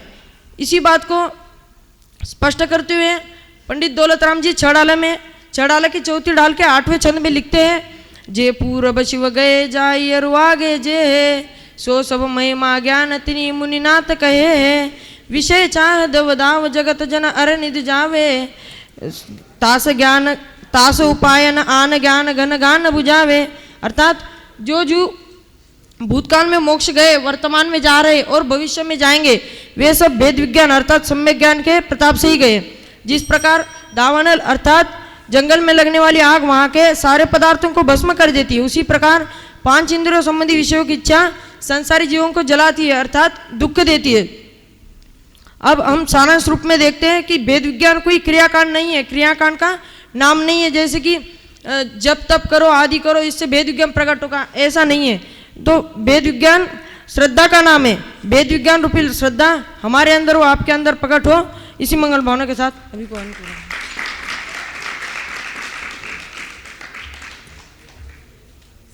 धन्यवाद भाई सौरभ को, जिन्होंने अपने विषय से हमें अवगत कराया। और अब अंतिम वक्ता के रूप में आए सिद्धार्थ जैन, जिनका विषय है ज्ञान आत्मा का असाधारण लक्षण। आए सिद्धार्थ जैन। आदरणीय अध्यक्ष महोदय, संचालक महोदय एवं सभा में बैठे सभी साधर्मी जनों को मेरा सादर जय हिंद। आज की प्रवर्तमान गोष्ठी का विषय है सम्यक ज्ञान एक अनुशीलन, जिसमें मेरे विषय का केंद्र बिंदु है ज्ञान आत्मा का असाधारण लक्षण। ज्ञान आत्मा का असाधारण लक्षण है।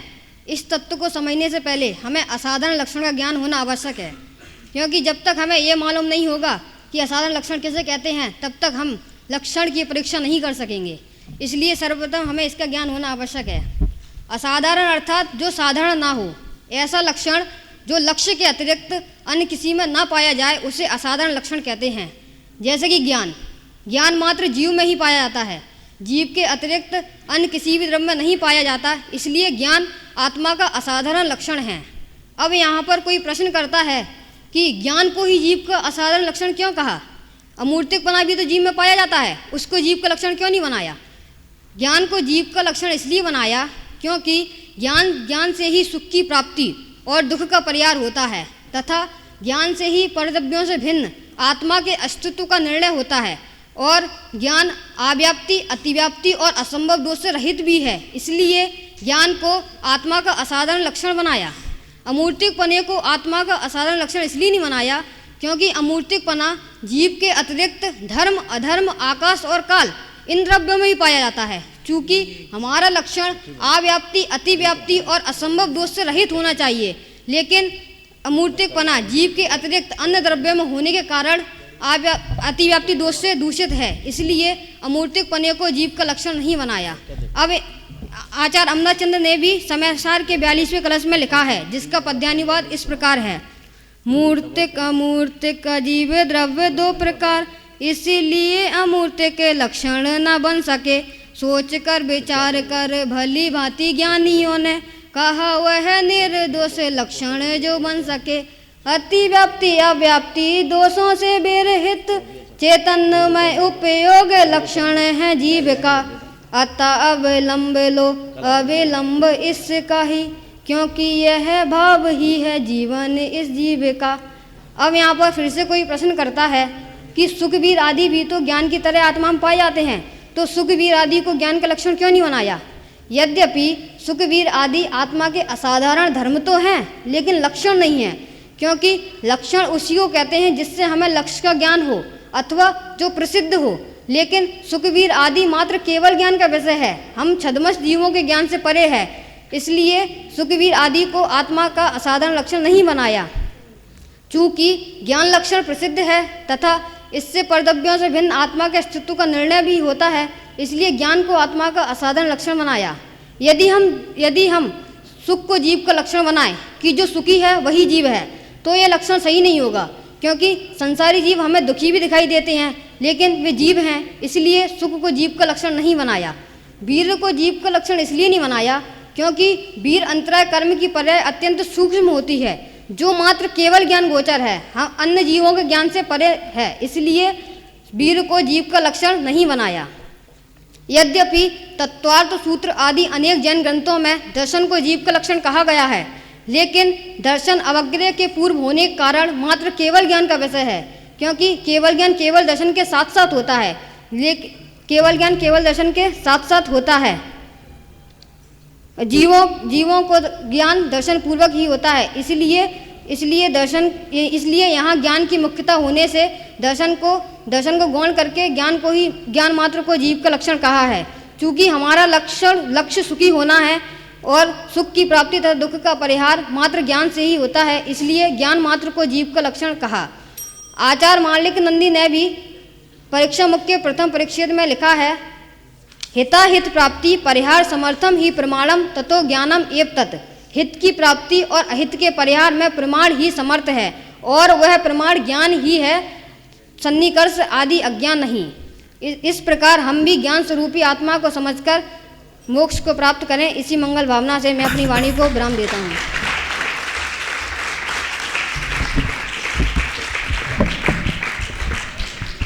धन्यवाद भाई सिद्धार्थ जैन को, जिन्होंने ज्ञान आत्मा का असाधारण लक्षण है यह बताया। और यहाँ पर सभी 10 वक्ताओं का क्रम पूर्ण होता है। एक बार जोरदार करतक ध्वनि के माध्यम से सभी वक्ताओं का स्वागत करेंगे।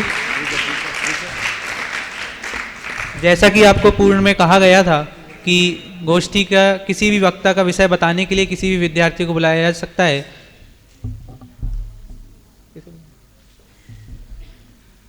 तो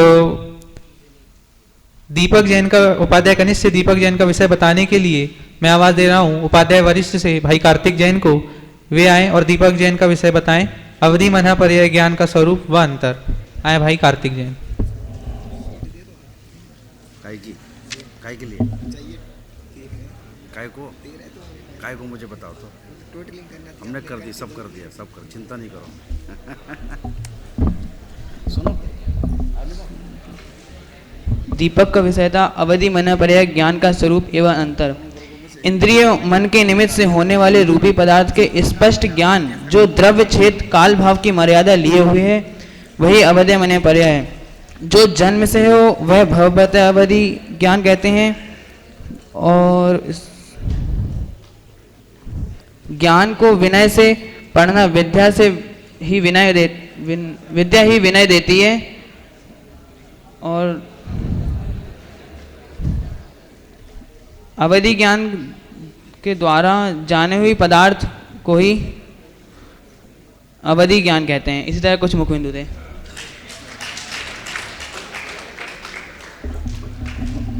अच्छा प्रयास किया। किसी और को बोला, अभी सही नहीं बोला इसने।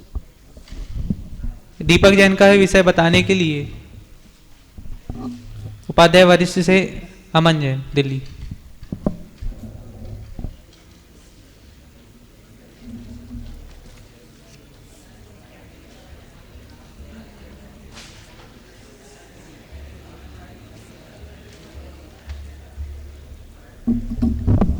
दीपक जैन का विषय था मतिशुद्ध ज्ञान का अवधि मन पर्याय ज्ञान का स्वरूप।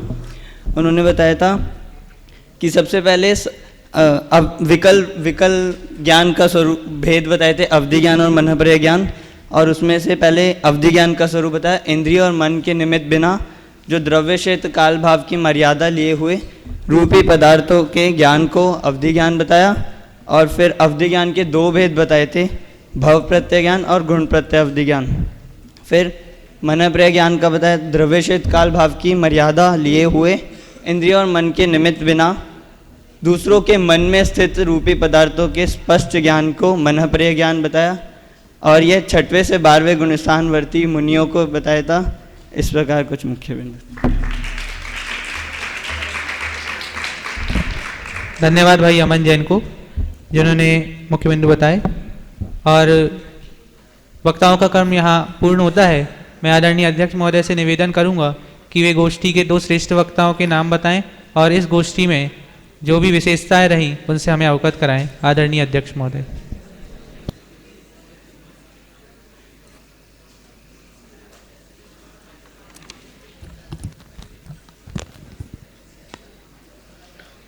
ओम नमः सिद्धे। ज्ञान समान नान जगत में सुख को कारण, यह परमामृत जन्म जरा मृत रोग निवारण। तज्जयति परम ज्योति समम समस्तैरनंत पर्यायै, दर्पण तलैव सकला प्रतिफलति पदार्थ मालिका यत्र।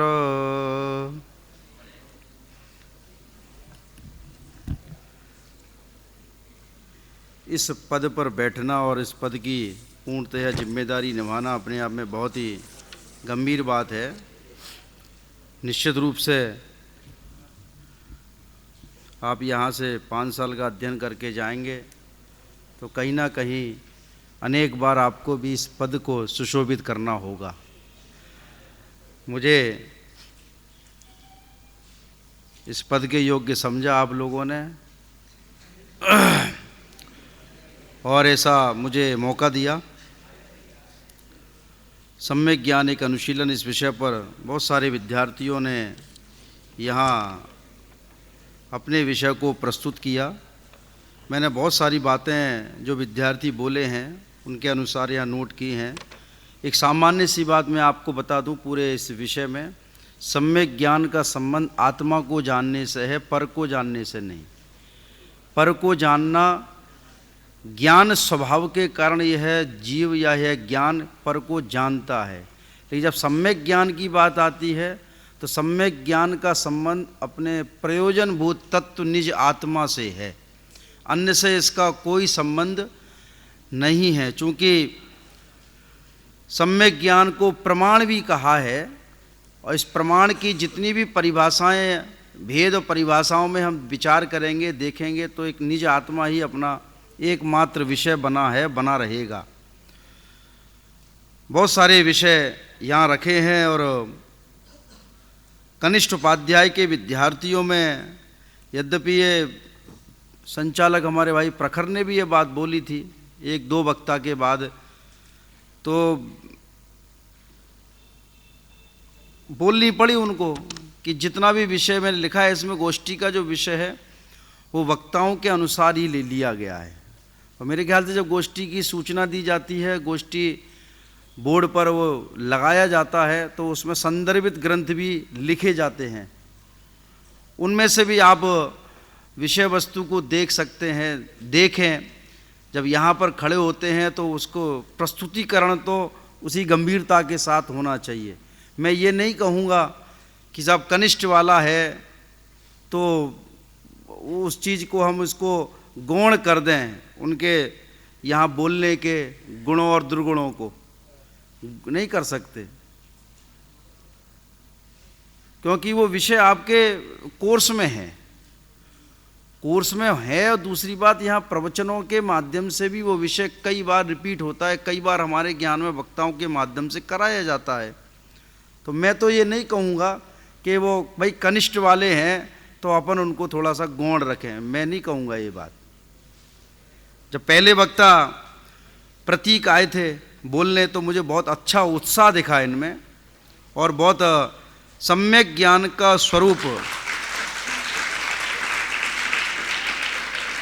इस विषय को इन्होंने अपने वक्तव्य में प्रस्तुत किया।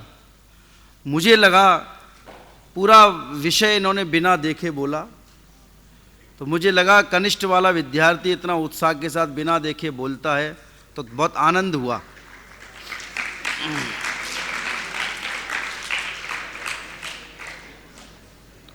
अब हर तरह का पोस्टमार्टम होगा तो तालियां भी बजे और ना बजे ये भी हो सकता है। तो उसके साथ साथ कुछ ऐसा मुझे लगा कि विषय को रटकर बोला है, ऐसा मुझे लगा। और उसके बावजूद भी जो भी विषय आज आपने गोष्ठी के माध्यम से प्रस्तुत किया वो पूरे विषय पर रहे, अपना सम्यक ज्ञान का क्या स्वरूप है उसी विषय पर केंद्रित होकर आपने पूरी सभा में अपने विषय को उत्साह के साथ रखा। और कुछ शब्द ऐसे हैं कि जिनके उच्चारण में थोड़ी सी असुविधा हुई, बोलने में थोड़ा गड़बड़ हुआ, जैसे निर्णयात्मक, ये शब्द बोलने में थोड़ी अशुद्धि हुई। दूसरा एक इन्होंने शिवभूति मुनिराज का दृष्टांत दिया, तुस मास भिन्नम, तुस मात्र लगा मुझे, तुस मात्र भिन्नम ऐसा बोला, लेकिन वो तुस मात्र नहीं है, मास, तुस मास भिन्नम। इसको थोड़ा विषय को खोलते भी तो वो तुस मास का अर्थ क्या है वो ख्याल में आना चाहिए। दूसरे ऋषि जब ये बोलने आए तो बोलने से लेकर पूरा विषय देखकर पढ़ा, श्रोता सामने हैं कि नहीं, इनको कोई परवाही नहीं इस बात की। कहाँ ऋषि बैठे हैं कि नहीं, कहाँ हैं? तो उसकी गंभीरता आपको बनाए रखनी चाहिए। लगभग मैं समझता हूँ जुलाई से लेकर और आज दिसंबर चल रहा है, 5-6 महीने तो हो गए अपने यहाँ, और 5-6 महीने में तो अनेक वक्ताओं को हमने देखा। कक्षाओं में हम पढ़ते हैं, किसी ना किसी माध्यम से कभी प्रश्न का उत्तर भी हम कक्षा में खड़े होकर देते हैं, कभी उस विषय पर कक्षा में बोलने की बात आती तो वो बोलते ही हैं। तो जैसे वहाँ निर्भीकता से उत्तर देते हैं, जैसे यहाँ भी अपन वहाँ क्लास के 28-30 लोग होते हैं, यहाँ पूरे महाविद्यालय के विद्यार्थी हैं, तो वैसा ही उत्साह अपने अंतर में रहे तो निश्चित रूप से हम विषय को प्रस्तुत कर सकते। यहाँ से कनिष्ठ वालों का आगे का क्रम यहाँ से ठंडा होने लगा है ना, सबने देखकर पढ़ा प्रमाण का स्वरूप। और मंगलाचरण बोला, अभी इत्तेफाक से परीक्षा मुख भी मैं ही पढ़ा रहा हूँ, तो मंगलाचरण पे अपन ने इसको शुद्ध पढ़ने पर जोर दिया। अभी हमारे बीच वीर सागर जी भाई साहब भी पधारे थे, उन्होंने भी इस बात को भली भांति समझाया कि संस्कृत क्या या हिंदी के जो भी शब्द हैं, वाक्य हैं, उनका शुद्ध उच्चारण होना चाहिए और शुद्ध लेखन होना चाहिए। और यहाँ वक्तव्य में आए तो उच्चारण की बात आती है, तो उच्चारण भी व्यवस्थित होना चाहिए। वो जो परीक्षा मुख का आपने मंगलाचरण पढ़ा वो पूर्णतः अशुद्ध पढ़ा, तो उसका अभ्यास करेंगे। और देखो एक बात और समझ में आना चाहिए, जिस विषय की हमें कमी दिखती है अपने में, उसका हम बहुत ज़्यादा गंभीरता से उसका अभ्यास करें।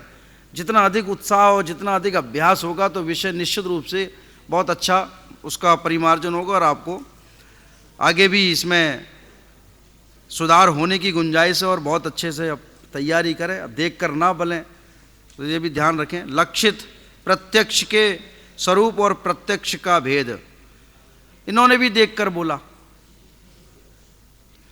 और देखकर ऐसा बोला कि भूल गए क्या पढ़ रहे हैं। तत्वार्थ मणि प्रदीपिका है, तत्वार्थ मणि प्रदीप है, तो वो ख्याल में आना चाहिए। ग्रंथ का नाम भी व्यवस्थित लिया जाए ना, दूसरी बात, प्रत्यक्ष की चर्चा करी, प्रत्यक्ष के भेद है उनकी चर्चा गौण हो गई, वो रह ही गई विषय, जबकि आपके विषय में है प्रत्यक्ष का स्वरूप व भेद, यही है ना विषय, तो भेद की चर्चा नहीं हो पाई। अध्ययन की गंभीरता की आवश्यकता है।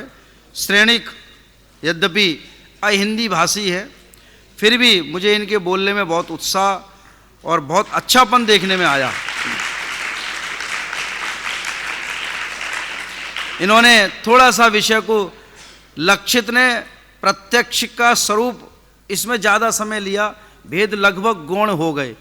इनका उल्टा हुआ, परोक्ष का स्वरूप गौण कर दिया इन्होंने, भेद की चर्चा हुई, स्मृति प्रतिविज्ञान आदि की चर्चा इन्होंने ज़्यादा करी, जबकि आपके विषय में है प्रत्यक्ष का स्वरूप और भेद, उनका स्वरूप भी बोलना है, परोक्ष का स्वरूप और भेद, दोनों की चर्चा हमें बैलेंस बनाकर करनी है। तो कोई यहाँ बैठकर, ये तो हमारा घर है और घर में बैठकर हम नहीं सीखेंगे व्यवस्थित, तो बाहर जब बोलने का, चूंकि आप वक्ता बन रहे हैं और समाज में जहाँ भी आपका जाना होगा, जिस समाज में आप जाएंगे, चाहे वो आपसे परिचित हो चाहे अपरिचित हो, समाज के लोग तत्काल आपको देखते ही उत्साह उनके अंतर में बढ़ते कि साहब पंडित जी आए, इनका लाभ लेना चाहिए, तो आपको बोलने का मौका दिया जाएगा। प्रसंग पता नहीं कोई सा भी हो सकता है, दशलक्षण का प्रसंग हो, अष्टानिका का प्रसंग हो, या उनके नगर में कोई सेमिनार हो रहा हो, कोई गोष्ठी हो रही हो, या किसी के तीर्थंकर के कल्याणक के विषय पर, किसी के विषय पर कोई गोष्ठी या सेमिनार आयोजित किया जा रहा हो, तो आपको बुलाया जा सकता है, आपको बोलने के लिए कहा जा सकता है। तो वो तत्संबंधित इतनी तैयारी अपनी होनी चाहिए कि हम उसको विषय को बराबर बोलें। तो इसके लिए आवश्यक है कि वो बैलेंस बनाकर चलें। हम क्या बोल रहे हैं, हमारे 5 मिनट गिने चुने समय हमारे पास है, तो उसमें हमें विषय भी प्रस्तुत करना है, और कितने सारे बिंदु हैं, देखो बिंदु कितने होते हैं, विषय वस्तु, प्रस्तुतिकरण, भाषा शैली, आत्मविश्वास, ये 4 पॉइंट के आधार से अपने विषय को प्रस्तुत करना है। तो इन 4 पॉइंटों का बैलेंस होना चाहिए ना। हम मात्र नीचे गर्दन करके अपना विषय, बहुत बढ़िया विषय पढ़ते जाएं, वो उसमें दम नहीं है, आपका आत्मविश्वास नहीं दिख रहा है इसमें। और जब आप ऐसे देखकर पढ़ेंगे तो आपकी भाषा शैली भी गौण हो जाएगी। किस विषय पर आपको थोड़ा गंभीर होकर बोलना है, भाषा में देखते हैं जब विषय की गंभीरता होती है तो कभी कोई वक्ता उस विषय को थोड़ा ऊंची आवाज़ में बोलते हैं, और कोई सामान्य कोई ऐसी बात है तो वो वक्ता थोड़ा धीमा स्वर करते हैं। तो कहाँ ऊंचा स्वर करना, कहाँ नीचा स्वर करना, ये भी हमें विषय वस्तु के आधार से ये ख्याल में आती है। प्रस्तुतिकरण, एक्सप्लेनेशन कैसे करना, उसका सामने कैसे उसका व्यवस्थित विषय वस्तु को प्रस्तुत करना, ये भी बहुत बड़ा एक वक्ता का गुण होता है जो आपके अंदर डेवलप होना चाहिए। और ये सब चीज़ें यहाँ हम बैठकर सीख सकते हैं गोष्ठी के माध्यम से। ये सब चीज़ें हमें सांगोपांग बोलने का कैसा क्रम होना चाहिए, ये सब सीखने में आता है, सीखना चाहिए हमें। दूसरा, एक अनुमान की परिभाषा का सूत्र पढ़ा, तो उसमें साधन पहले है कि साध्य पहले है?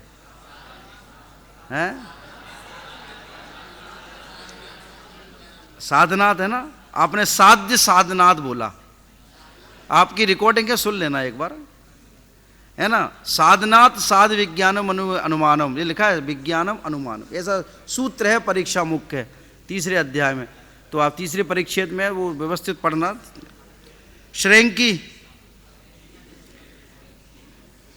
मैंने इनको कोई नंबर नहीं दिया, इनके विषय में किसी भी प्रकार की कोई गंभीरता वैसी बात नहीं लगी जिनको इस नंबरों से आकलन उनका किया जाए। देखिए आप सब ने सुना, उनका बिल्कुल भी ठीक नहीं बोला। और मैं इनके विषय को देखकर एक बात संचालकों से जो भी हैं या जो इसके संयोजक हैं उनसे भी कहना चाहता हूँ, ये सब आप लोगों को ख्याल में है कि गोष्ठी जब यहाँ पर घोषित की जाती है तो उसमें एक निश्चित तिथि के अनुसार यह भी निश्चित किया जाता है कि आप अपना विषय इस तारीख को, इस दिन तक संयोजक या संचालक जो भी हों उनको दिखाएं।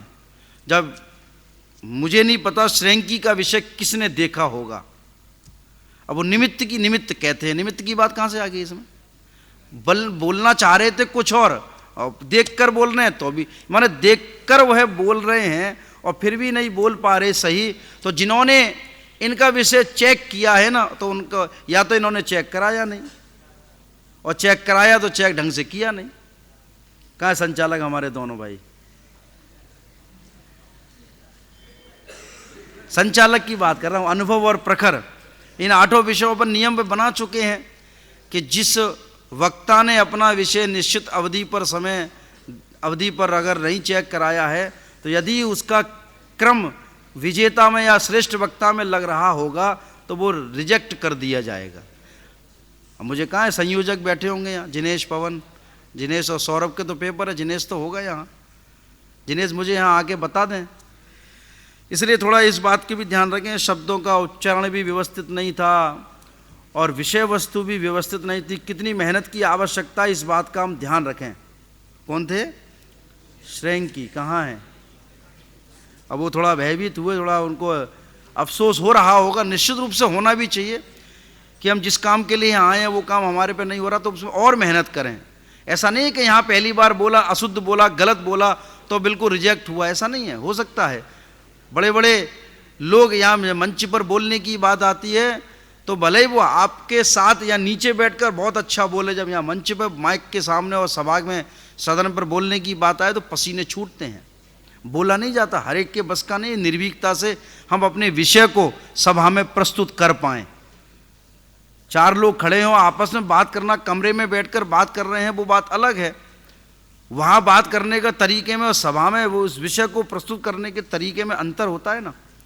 तो निश्चित रूप से बाकी हम सब विद्यार्थी मिलकर, आप सब मिलकर और कक्षा के अन्य संयोजक, मैं स्वयं, हम सब मिलकर जो कमज़ोर विद्यार्थी उनमें विशेष मेहनत हम करेंगे और हम निश्चित रूप से और आगे आएँ वो और अच्छे से अच्छा वक्तव्य प्रस्तुत करें। ऐसा हम सबका एकजुट होकर इस बात के लिए भी हम अग्रसर रहें कि कदाचित कोई विद्यार्थी किसी भी प्रकार से कहीं कमज़ोर है तो हम उस पर एकजुट होकर उस पर मेहनत करें। ऐसा नहीं केवल एक आप मात्र मेरी जिम्मेदारी है, हम सबकी जिम्मेदारी है, वो हमारे परिवार का है, अलग नहीं है वो कोई। अच्छे से अच्छा वक्ता बनकर हमारे यहाँ से निकले और उसके माध्यम से वो स्वयं अपना आत्मकल्याण तो करे ही, अन्य अनेक लोगों के धर्म कल्याण मार्ग में निमित्त बने, ये हम सब की जिम्मेदारी। ऐसा नहीं है हम क्या करें, ये ऐसा नहीं कर रहे हैं अपन। कोई कमी दिखती हो तो उससे हमें अवगत कराएं, चाहे वो सैद्धांतिक कभी विषय संबंधी कमी हो, चाहे वो आचरण की कमी हो, तो इससे अपन उसको बिठाकर उसको बात करें, उसको कन्विंस करें, उसको समझाएं और यहाँ की गंभीरता बताएं। अपने जीवन भविष्य उज्ज्वल कैसे हम करें यहाँ रहकर, इसकी गंभीरता हम उनको बताएं, जिससे कि उसका जीवन अच्छे से अच्छा, बहुत अच्छा हो। ऐसे पवित्र माहौल में आकर जीवन सांगोपांग रूप से, सार्व रूप से अच्छा नहीं होगा तो कहाँ होगा। तो हम सब की एकजुट होकर मेहनत हम करेंगे ऐसे विद्यार्थियों के लिए। दीपक, अवधि ज्ञान और मनः परेय ज्ञान का स्वरूप और अंतर, द्रव्य क्षेत्र काल भाव की मर्यादाएं दोनों में हैं। एक बात और कहूँगा, कल अनुभव ने भी ये प्रवचन में भी कहा था कि मति ज्ञान, श्रुत ज्ञान, परोक्ष ज्ञान है और अवधि ज्ञान, मनः परेय ज्ञान और केवल ज्ञान प्रत्यक्ष ज्ञान है। थोड़ा संशोधन करना चाहिए। जैसे आप हे उपादेय 7 तत्वों में हे गेय उपादेय की बात पढ़ते हैं तो संवर, निर्जरा और मोक्ष ये उपादेय हैं कि नहीं? इनमें अंतर आता है कि संवर और निर्जरा एक देश उपादेय हैं और मोक्ष सर्वथा उपादेय है। ऐसे यहाँ पर भी भेद करें। अवधि ज्ञान, मनः परेय ज्ञान एक देश प्रत्यक्ष हैं और केवल ज्ञान सकल प्रत्यक्ष है। ऐसा भेद करके आपने प्रत्यक्ष कहा, सामान्य कथन है ये, उसमें विशेष कथन करना, सभा में ये बात समझाना चाहिए कि उसको कोई गलत वे में ना ले ले उसे कि साहब उन्होंने तो अवधि ज्ञान, मन परेय ज्ञान को भी प्रत्यक्ष कह दिया। ये इस बात को स्पष्ट पूरे सदन में होना चाहिए। दूसरी बात, अवधि ज्ञान, मन परेय ज्ञान के स्वरूप में बहुत सारी विषयों की बातें, लेकिन अपने पास समय कम होता है तो कितनी बातें कहें। परिभाषा पढ़ें, परिभाषा पढ़ने में क्या मुख्य है, इनमें दोनों ही परिभाषाओं में देखेंगे 2 चीज़ें मुख्य हैं, द्रव्य क्षेत्र काल भाव की मर्यादा और दूसरी बात है रूपी पदार्थ। किसको जानता है वो? दूसरे को जानता है, दूसरे के मन में स्थित रूपी पदार्थों को जानता है। इनके स्वामी में भेद है। अवधि ज्ञान और मन परेय ज्ञान नियम से दिगंबर वीतरागी संतों को ही होता है। लेकिन एक बात और स्पष्ट समझना आप लोग, मोक्ष जाने के लिए, मुक्ति प्राप्त करने के लिए बाध्य नहीं है कि मनः परेय ज्ञान होना ही चाहिए। यह अवधि ज्ञान होना ही चाहिए। मति ज्ञान श्रुत ज्ञान के धारक अनेक जीवों को भी मोक्ष होता है, और ऐसा नहीं है कि मनः परे ज्ञान जिनको होता है उनके भी मोक्ष होता है, क्योंकि मनः परे ज्ञान दिगंबर वीतरा की भावलिंगी संतों के होता है, नियम से उनको तो मोक्ष होगा ही होगा। लेकिन मोक्ष जाने की ऐसा नियम नहीं है कि जिनके मनः परे ज्ञान होगा वे ही मोक्ष जाएंगे, ऐसा नहीं। जो अपन अभी तत्वा सूत्र अभी पढ़ाया था, आपने पूछा था लघु जैन सिद्धांत प्रवेश का, एक जीव के एक साथ अधिक से अधिक कितने ज्ञान, कम से कम कितने ज्ञान, तो आपने वो प्रश्न जिससे पूछा था, हम सबको ज्ञान है, बताया था कि कम से कम 2, और वे 2 ज्ञान ही पर्याप्त है मोक्ष जाने के लिए। मति ज्ञान संसारी जीवों के मति ज्ञान श्रुत ज्ञान और मोक्ष जाने के दोनों ही ये ज्ञान एक भरपूर हैं, है ना। माने कम से कम में तो एक केवल ज्ञान की बात ही है, वो तो है ही, लेकिन संसारी जीवों के मोक्ष जाने के लिए वो मति ज्ञान श्रुत ज्ञान की बात है। मुझे मालूम है आप सब ने बोला एक, लेकिन यहाँ मैं मति ज्ञान श्रुत ज्ञान की मुख्यता से बात कह रहा हूँ। ये वक्ता जो बोलता है वो सब ख्याल में रखता है जिसको क्या बोल रहा है, ख्याल में आया नहीं। और मैं एक आप जो बहुत सारे विद्या में नोट लिखे हैं, यहाँ सभा के लिए भी नोट लिखा हुआ है कि जब वक्ता बोल रहा है तो आप पूरा एकाग्र होकर सुने। मैं सच बोलता हूँ आपको, सारी दुनिया में जब भी कोई गोष्ठियाँ होती हैं, बहुत सारे लोग हमें फ़ोन करके पूछते हैं, साहब आपके यहाँ तो गोष्ठियाँ चलती हैं, हमें इस विषय पर गोष्ठी करनी है, विषय और विषय के अन्य मुख्य, जैसे एक विषय रहेगा सम्यक ज्ञान एक अनुशीलन, और उसके अंदर कितने भेद प्रभेद किए अपन ने विषय के, तो वे लोग हमसे फ़ोन करके मांगते हैं। हमारे यहाँ संस्था में शांति जी भाई के पास, पीयूष जी के पास, अन्ना जी के पास, हमारे पास फ़ोन आते हैं कि आप हमें बताइए। तो माने एक विषय को सांगोपांग कितने तरीके से हम उसको व्यवस्थित सीख रहे हैं, और बहुत सारे विद्यार्थी उसकी उपेक्षा करते दिखते हैं। यहाँ बैठकर हम यहाँ बैठे तो नीचे बैठे तो हमें सब ख्याल में आता है, लेकिन इतनी उपेक्षा करने से ये आपके जो गुण हैं वो ढक जाते हैं, आपकी जो विद्वत्ता है वो गौण हो जाती है। गंभीरता रखें आप लोग तो निश्चित रूप से वो गंभीरता आपके जीवन में वो आएगी, तो आप बहुत उच्च कोटि के विद्वान बनकर यहाँ से निकलेंगे। इसके बाद शीतल बहन ने बोला, बहुत अच्छा बोला, इनके लिए तो कुछ भी कहना योग्य नहीं है, बहुत अच्छा विषय को प्रस्तुत किया। देखिए इसमें केवल ज्ञान के विषय में मुझे एक बात और जरूर कहनी है। केवल ज्ञान का माने क्या है? सर्व द्रव्य पर्यायेषु केवलस्य, सारे द्रव्यों के अनंत गुण और एक के गुण की अनंत अनंत पर्याय। अनंत पर्यायों में आप भूतकालीन, भविष्यकालीन और वर्तमान की एक सब पर्यायों को जानता है। कितने समय में? एक समय में। कब? एक साथ। अब मैं आपसे एक बात पूछता हूँ, लोक और अलोक को जानता है? लोक और अलोक को जानता है ना। केवल लोक में जितने भी पदार्थ हैं, अलोक हैं, सबको जानता है। केवल ज्ञान की कैसी गजब की ताकत है कि लोक माने जैसे मान लो ये पूरा हॉल, ये है अलोक। ये कल्पना करना आप लोग, अलोक और लोक में अंतर बता रहा हूँ। और ज्ञान की क्या महिमा है ये समझना आप लोग, कि पूरा ये हॉल है, मान लो अलोक, पूरा ये हॉल अलोक, और इसमें बीच में एक छोटी सी लाइट लगी है, वो है लोक। इतनी सी लाइट लगी है, ये है लोक। इस लोक को जानता है क्या केवल ज्ञान? पूरा आलोक है उसको भी जानता है, और आलोक का कोई छोर अंत है नहीं, तो कितना होगा ज्ञान सोचो। माने मेरे अंदर जो ज्ञान, अभी दादा सुबह भी चर्चा कर रहे थे कारण परमात्मा, वो रजनीश की बात की उन्होंने, अन्य अन्य बातें की, है ना, कि आप बना बनाया भगवान, हम भगवान हैं, भगवान स्वरूप हैं, पर्याय में भगवान बन सकते हैं। तो हमारे अंतर में जो ज्ञान है ना, उस ज्ञान की ताकत समझ में आना चाहिए। इस केवल ज्ञान के स्वरूप को पढ़ते हुए मेरे अंदर में जो ज्ञान है ना, उस ज्ञान की ताकत समझ में आना चाहिए। जगत में जितने भी आज आविष्कार हो रहे हैं, पिछले हुए और आगे होंगे, ये सब ज्ञान की ताकत है, सब ज्ञान की ताकत है। अब वो आलोक इतना सा आलोक है, उस आलोक को वो केवल ज्ञान जानता है, लोक को, और आलोक को तो जानता ही है। मैं कहता हूं इसमें कि ऐसे अनंत लोक भी हों तो भी केवल ज्ञान जानने में समर्थ है। ऐसी केवल ज्ञान की ताकत है, और ऐसा केवल ज्ञान स्वभाव रूप से हमारे और आपके सबके पास है। वह उस ओर दृष्टि करने की देरी है, उस ओर दृष्टि करें तो निश्चित रूप से वो पर्याय में भी ऐसी सामर्थ्य हमारे प्रकट हुए बिना नहीं रहेगी। दूसरा, आकाश जैन, बहुत अच्छा विषय प्रस्तुत किया इन्होंने। क्योंकि अब मैं देख रहा था ये बात भी, तो कितना अपन को पक्ष रहता है कि ये वरिष्ठ का विद्यार्थी अच्छा बोल के जा रहा है तो वरिष्ठ के विद्यार्थी जोरदार तालियां बजा रहे हैं।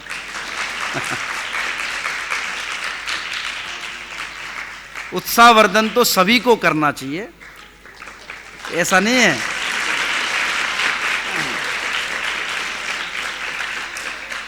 सम्यक ज्ञान के 8 अंग, पुरुषार्थ सिद्धि उपाय अन्य ग्रंथों के माध्यम से उन्होंने बहुत अच्छे विषय को प्रस्तुत किया।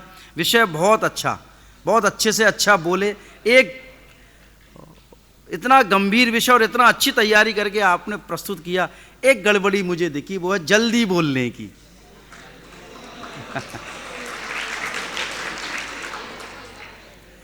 थोड़ा यद्यपि विषय बहुत है, 5 मिनट में करना है, तो आप ऐसे व्यवस्थित बनाएं कि छोटे वाक्य बनाएं और छोटे वाक्यों में वो सभा में रखें। ये बात, ये सीखें ये चीजें आप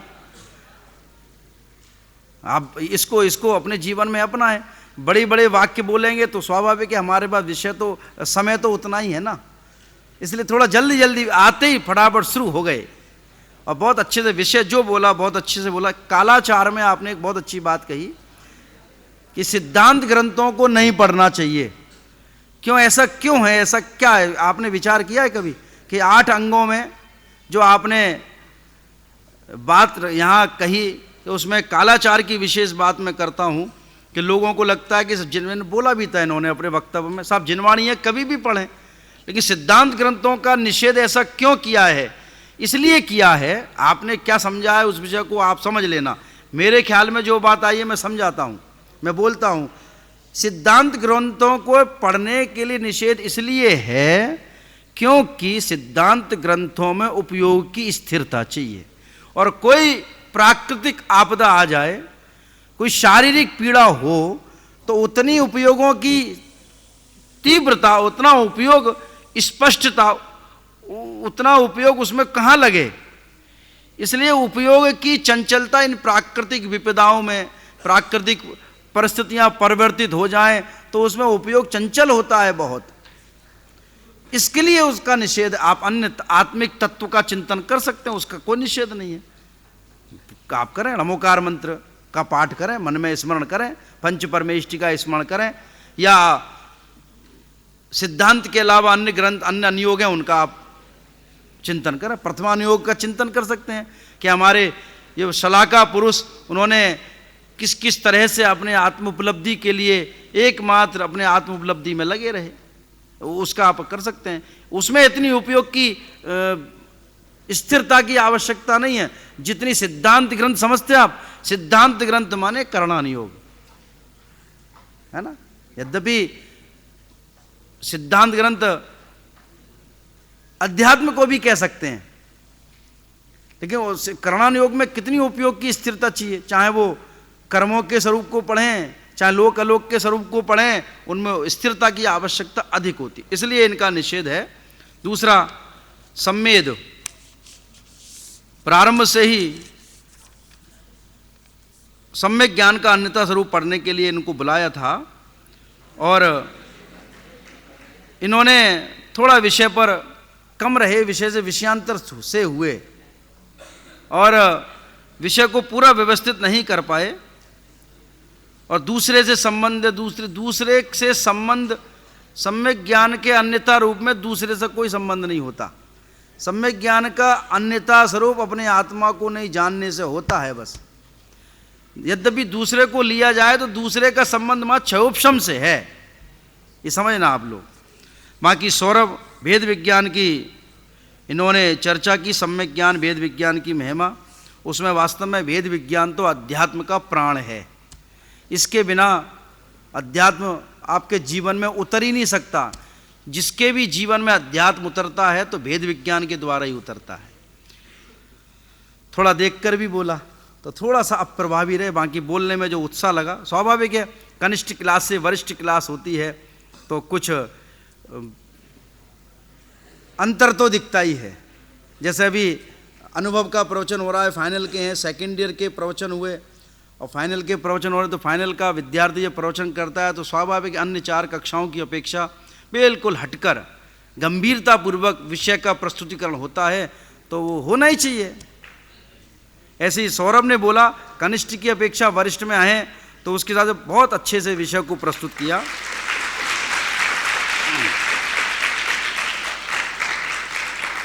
और इस गोष्ठी के अंतिम वक्ता हमारे भाई सिद्धार्थ, ज्ञान आत्मा का असाधारण लक्षण, ये विषय हमने दादा के माध्यम से 2 बार सुना है। एक तो यहाँ स्मारक में, एक जी जागरण पर। उसमें भी अभी कुछ दिन पहले ही दादा ने 47 शक्तियाँ प्रारंभ चल रही हैं, उससे पहले ये कई अनेक साक्ष्यों के माध्यम से, अपने अनुभव प्रमाण के माध्यम से, अनेक ग्रंथों के उद्धरण से इस बात को भली भांति सिद्ध किया कि यह आत्मा का लक्षण ज्ञान ही क्यों बनाया, क्योंकि असाधारण है। बहुत अच्छे से आपने इस विषय को प्रस्तुत किया है, और भी इसमें गुंजाइश थी अपने विषय को प्रस्तुत करने की, लेकिन जितना बोला बहुत बहुत अच्छा विषय को प्रस्तुत किया।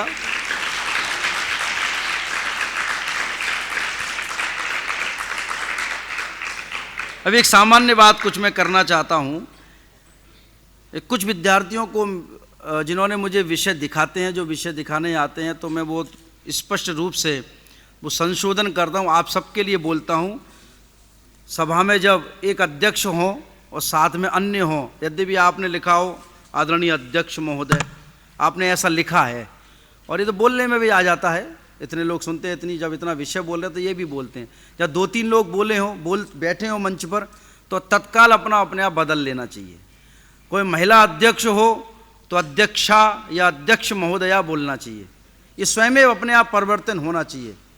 दूसरी विशेष बात, इसमें बहुत बड़ा गलती हो रही है बराबर, कि आप बोलते हैं कि आदरणीय अध्यक्ष महोदय एवं संचालक महोदय एवं सभा में उपस्थित सभी श्रोताओं को सादर जय जिनेंद्र, या और भी जो भी आप बोलते हैं, शुद्धात्म वंदन, भावी सिद्धों को, जो भी आप बोलते हैं, तो इसमें संशोधन करें आप। संचालक विद्यार्थी है, और यहाँ अध्यक्ष जो बैठे हैं, अभी तो मैं हूँ, मान लो अन्य कोई बैठे हो तो मैं वहाँ बैठता हूँ, अन्य और लोग जो आपसे वरिष्ठ हैं, संचालक से भी वरिष्ठ हैं, वे भी बैठते हैं, तो ये ऑटोमेटिक इसको बदलना चाहिए कि आदरणीय अध्यक्ष महोदय सभा में उपस्थित सभी श्रोताओं को सादर जय जिनेंद्र। अब संचालक से बड़े तो पीछे हम भी तो बैठे हैं। ये मैं कोई अपनी प्रशंसा के लिए, अपने बोलने के लिए मना नहीं कर रहा, ये बोलने का क्रम है। ये चीज़ आप अभी सीखेंगे तो आगे इसको आपको बहुत उन्नति होगी, नहीं तो आज सभा में आप खड़े हुए बोलना किसके लिए चाहिए, क्या बोल देते हैं, ये समझ में नहीं आएगा। इस बात का आपको पूर्णतः आगे से ध्यान रखना। अभी 2 गोष्ठियाँ शास्त्री वर्ग की और होनी है, कनिष्ठ वरिष्ठ के तो सारे वक्ता हो गए पूरे, अभी 2 गोष्ठी अभी और शास्त्री वर्ग की होनी है, और वो दोनों ही गंभीर विषयों पर होनी है, समय सार और नए चक्र। तो इस पर आप जब बोलें, तो इस पर बोलने के लिए आप अकेले मात्र अध्यक्ष महोदय को संबोधित करते हुए बोलें कि आदरणीय अध्यक्ष महोदय सभा में उपस्थित सभी श्रोताओं को जय जिनेंद्र। और संचालक जुड़ता है तो थोड़ा सा सभा का जो गंभीरता है वो थोड़ा सा कम होती है। दूसरा, एक समापन वाक्य बोला जाता है कि हम सभी सम्यक ज्ञान के स्वरूप को समझकर, हम सभी परोक्ष प्रत्यक्ष प्रमाण के स्वरूप को समझकर, हम सभी सम्यक ज्ञान के 8 अंगों को समझकर, ये जो वाक्य समापन, इसमें बोलने में कंजूसी क्यों करते हैं अपन? सारे वक्ताओं ने कंजूसी करते हैं, सब जब भी सुनता हूँ मैं, और आज मुझे बोलने का मिला है मौका, और बाकी व्यक्तिगत भी बहुत सारे विद्यार्थियों मिलता हूँ, बोलता हूँ, जब ख्याल में आती है बात तो बोल भी देते हूँ, लेकिन अब यहाँ बैठा हूँ तो वो बात मैंने नोट भी की है कि अंत में समापन वाक्य भी पूरा बोलना चाहिए, इसमें कंजूसी नहीं करना चाहिए। जब पूरा विषय का समापन करते हैं, प्रवचन करते हैं, बहुत सारे विद्यार्थी यहाँ प्रवचन में भी गलती गड़बड़ कर देते हैं, वो आधा बोलते हैं, आधा मुंह में रह जाता है, उठ के चल देते हैं। पूरा बोलें, व्यवस्थित बोलें, वो सभा की मर्यादा है, समापन वाक्य भी पूरा बोलें, और अंत में जय जिनेंद्र भी बोलें, बोले पूरा, बाकी अच्छा रहा। और दूसरी बात, एक जो भी देखकर बोलना का उनका जिनका रहता, हमेशा बार बार अन्ना जी भी कहते हैं, शांति जी भाई साहब भी कहते हैं, मेरे को भी कहने में ऐसा विकल्प आता है कि जब भी बोलें तो बिंदु बार पॉइंट बना लें, पूरा विषय ले जाएं, वो पूरा पढ़ें, बार बार देखें, पॉइंट लिख लें। आप पॉइंट लिख के पढ़ें, बड़े बड़े वक्ता भी पॉइंट लिख के रखते हैं, बोलते हैं, उसमें क्या है? पॉइंट रखें आप सामने, मुख्य बिंदु लिखें और पॉइंट लिख के आपको डिटेल ख्याल में आ जाती है, वो करना चाहिए। दूसरा, डायरी में व्यवस्थित लिखना चाहिए। जैसे अभी आए कार्तिक बोलने के लिए, उनके विषय को बोलने को बुलाया, वो बोलने में वो आ ही नहीं रहा साहब व्यवस्थित।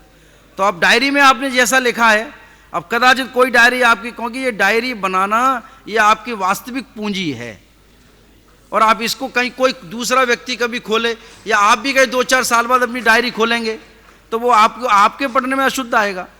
इसलिए डायरी को व्यवस्थित बनाने की बहुत आवश्यकता है। बाकी सारे वक्ताओं ने बहुत अच्छा बोला। चूँकि 2 वक्ता श्रेष्ठ वक्ताओं के लिए, ये 2 वक्ताओं के नाम मुझे लेने हैं। उसमें 2 वक्ताओं में हैं आकाश जैन और सिद्धार्थ जैन।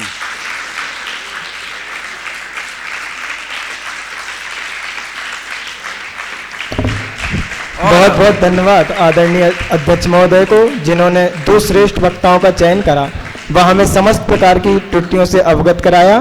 प्रथम वक्ता के रूप में आए आकाश जैन और द्वितीय वक्ता के रूप में आए सिद्धार्थ जैन। दोनों ही अपने पुरस्कार आदरणीय अध्यक्ष महोदय से ग्रहण करें। भाई आकाश और सिद्धार्थ।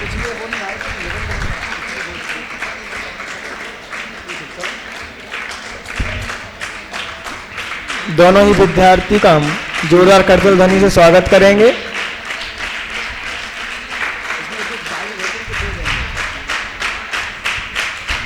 अब सोन और मुख्य बिंदु बोले अमन दिल्ली ने, वो भी आए और भाई साहब से अपना पुरस्कार ग्रहण करें। और आभार प्रदर्शन के लिए मैं बुला रहा हूं गोमटेज जी भाई साहब आए और सोनू भाई साहब का आभार प्रदर्शन बस शास्त्र भेंट करें। हाँ, ध्यान दीजिए। हाँ, विद्यार्थी ध्यान दें। अभी तो आपको 5 साल पढ़ना है, आभार बाद में करना आप लोग जब निकलो जाए, अभी उसकी आवश्यकता नहीं है। फिर भी मेरा परिचय मुझे कहा गया था, परिचय बता दो, मैं बता दूं आपको। सन 1994 में मैं यहाँ पढ़ने आया और 18वें बैच का मैं पास आउट हूँ यहाँ से। इसके यहाँ से निकलने के बाद मैंने खतौली में रहा लगभग 10 साल और पूरी तत्व प्रभावना के कार्य में पूरे हर तरह से समर्पित रहा। और वहाँ पर लौकिक पढ़ाई की हिंदी और संस्कृत से मैंने वहाँ स्नातकोत्तर की उपाधि भी प्राप्त की। और चूँकि अपना जीवन, समस्त जीवन तत्व प्रचार के, तत्व प्रसार में, तत्व के जीवन में समर्पित करने की भावना बहुत रही। पूरा परिवार का, मेरे व्यक्तिगत परिवार का इसमें पूर्णतः मेरा सहयोग रहा। इसलिए मैं यहाँ पर सेवा देने के लिए यहाँ आया और यही मेरा परिचय, बाकी सब आप जानते ही हैं। और अब शास्त्र भेंट स्वागत करें गोमटेज जी भाई साहब। शास्त्र ले लेते हैं। और अध्यक्ष महोदय की आज्ञा से अभी की गोष्ठी को यहीं समाप्त करते हैं। कनिष्ठ और वरिष्ठ यहीं रुकेंगी, बाकी 3 क्लासें जा सकते हैं। भोजन का समय बराबर 11 बजे का रखा हुआ है, इसलिए बाकी सारे विद्यार्थी शीघ्र ही भोजनालय में पहुंचे। कनिष्ठ, हाँ, सेकेंड ईयर के ना, हाँ,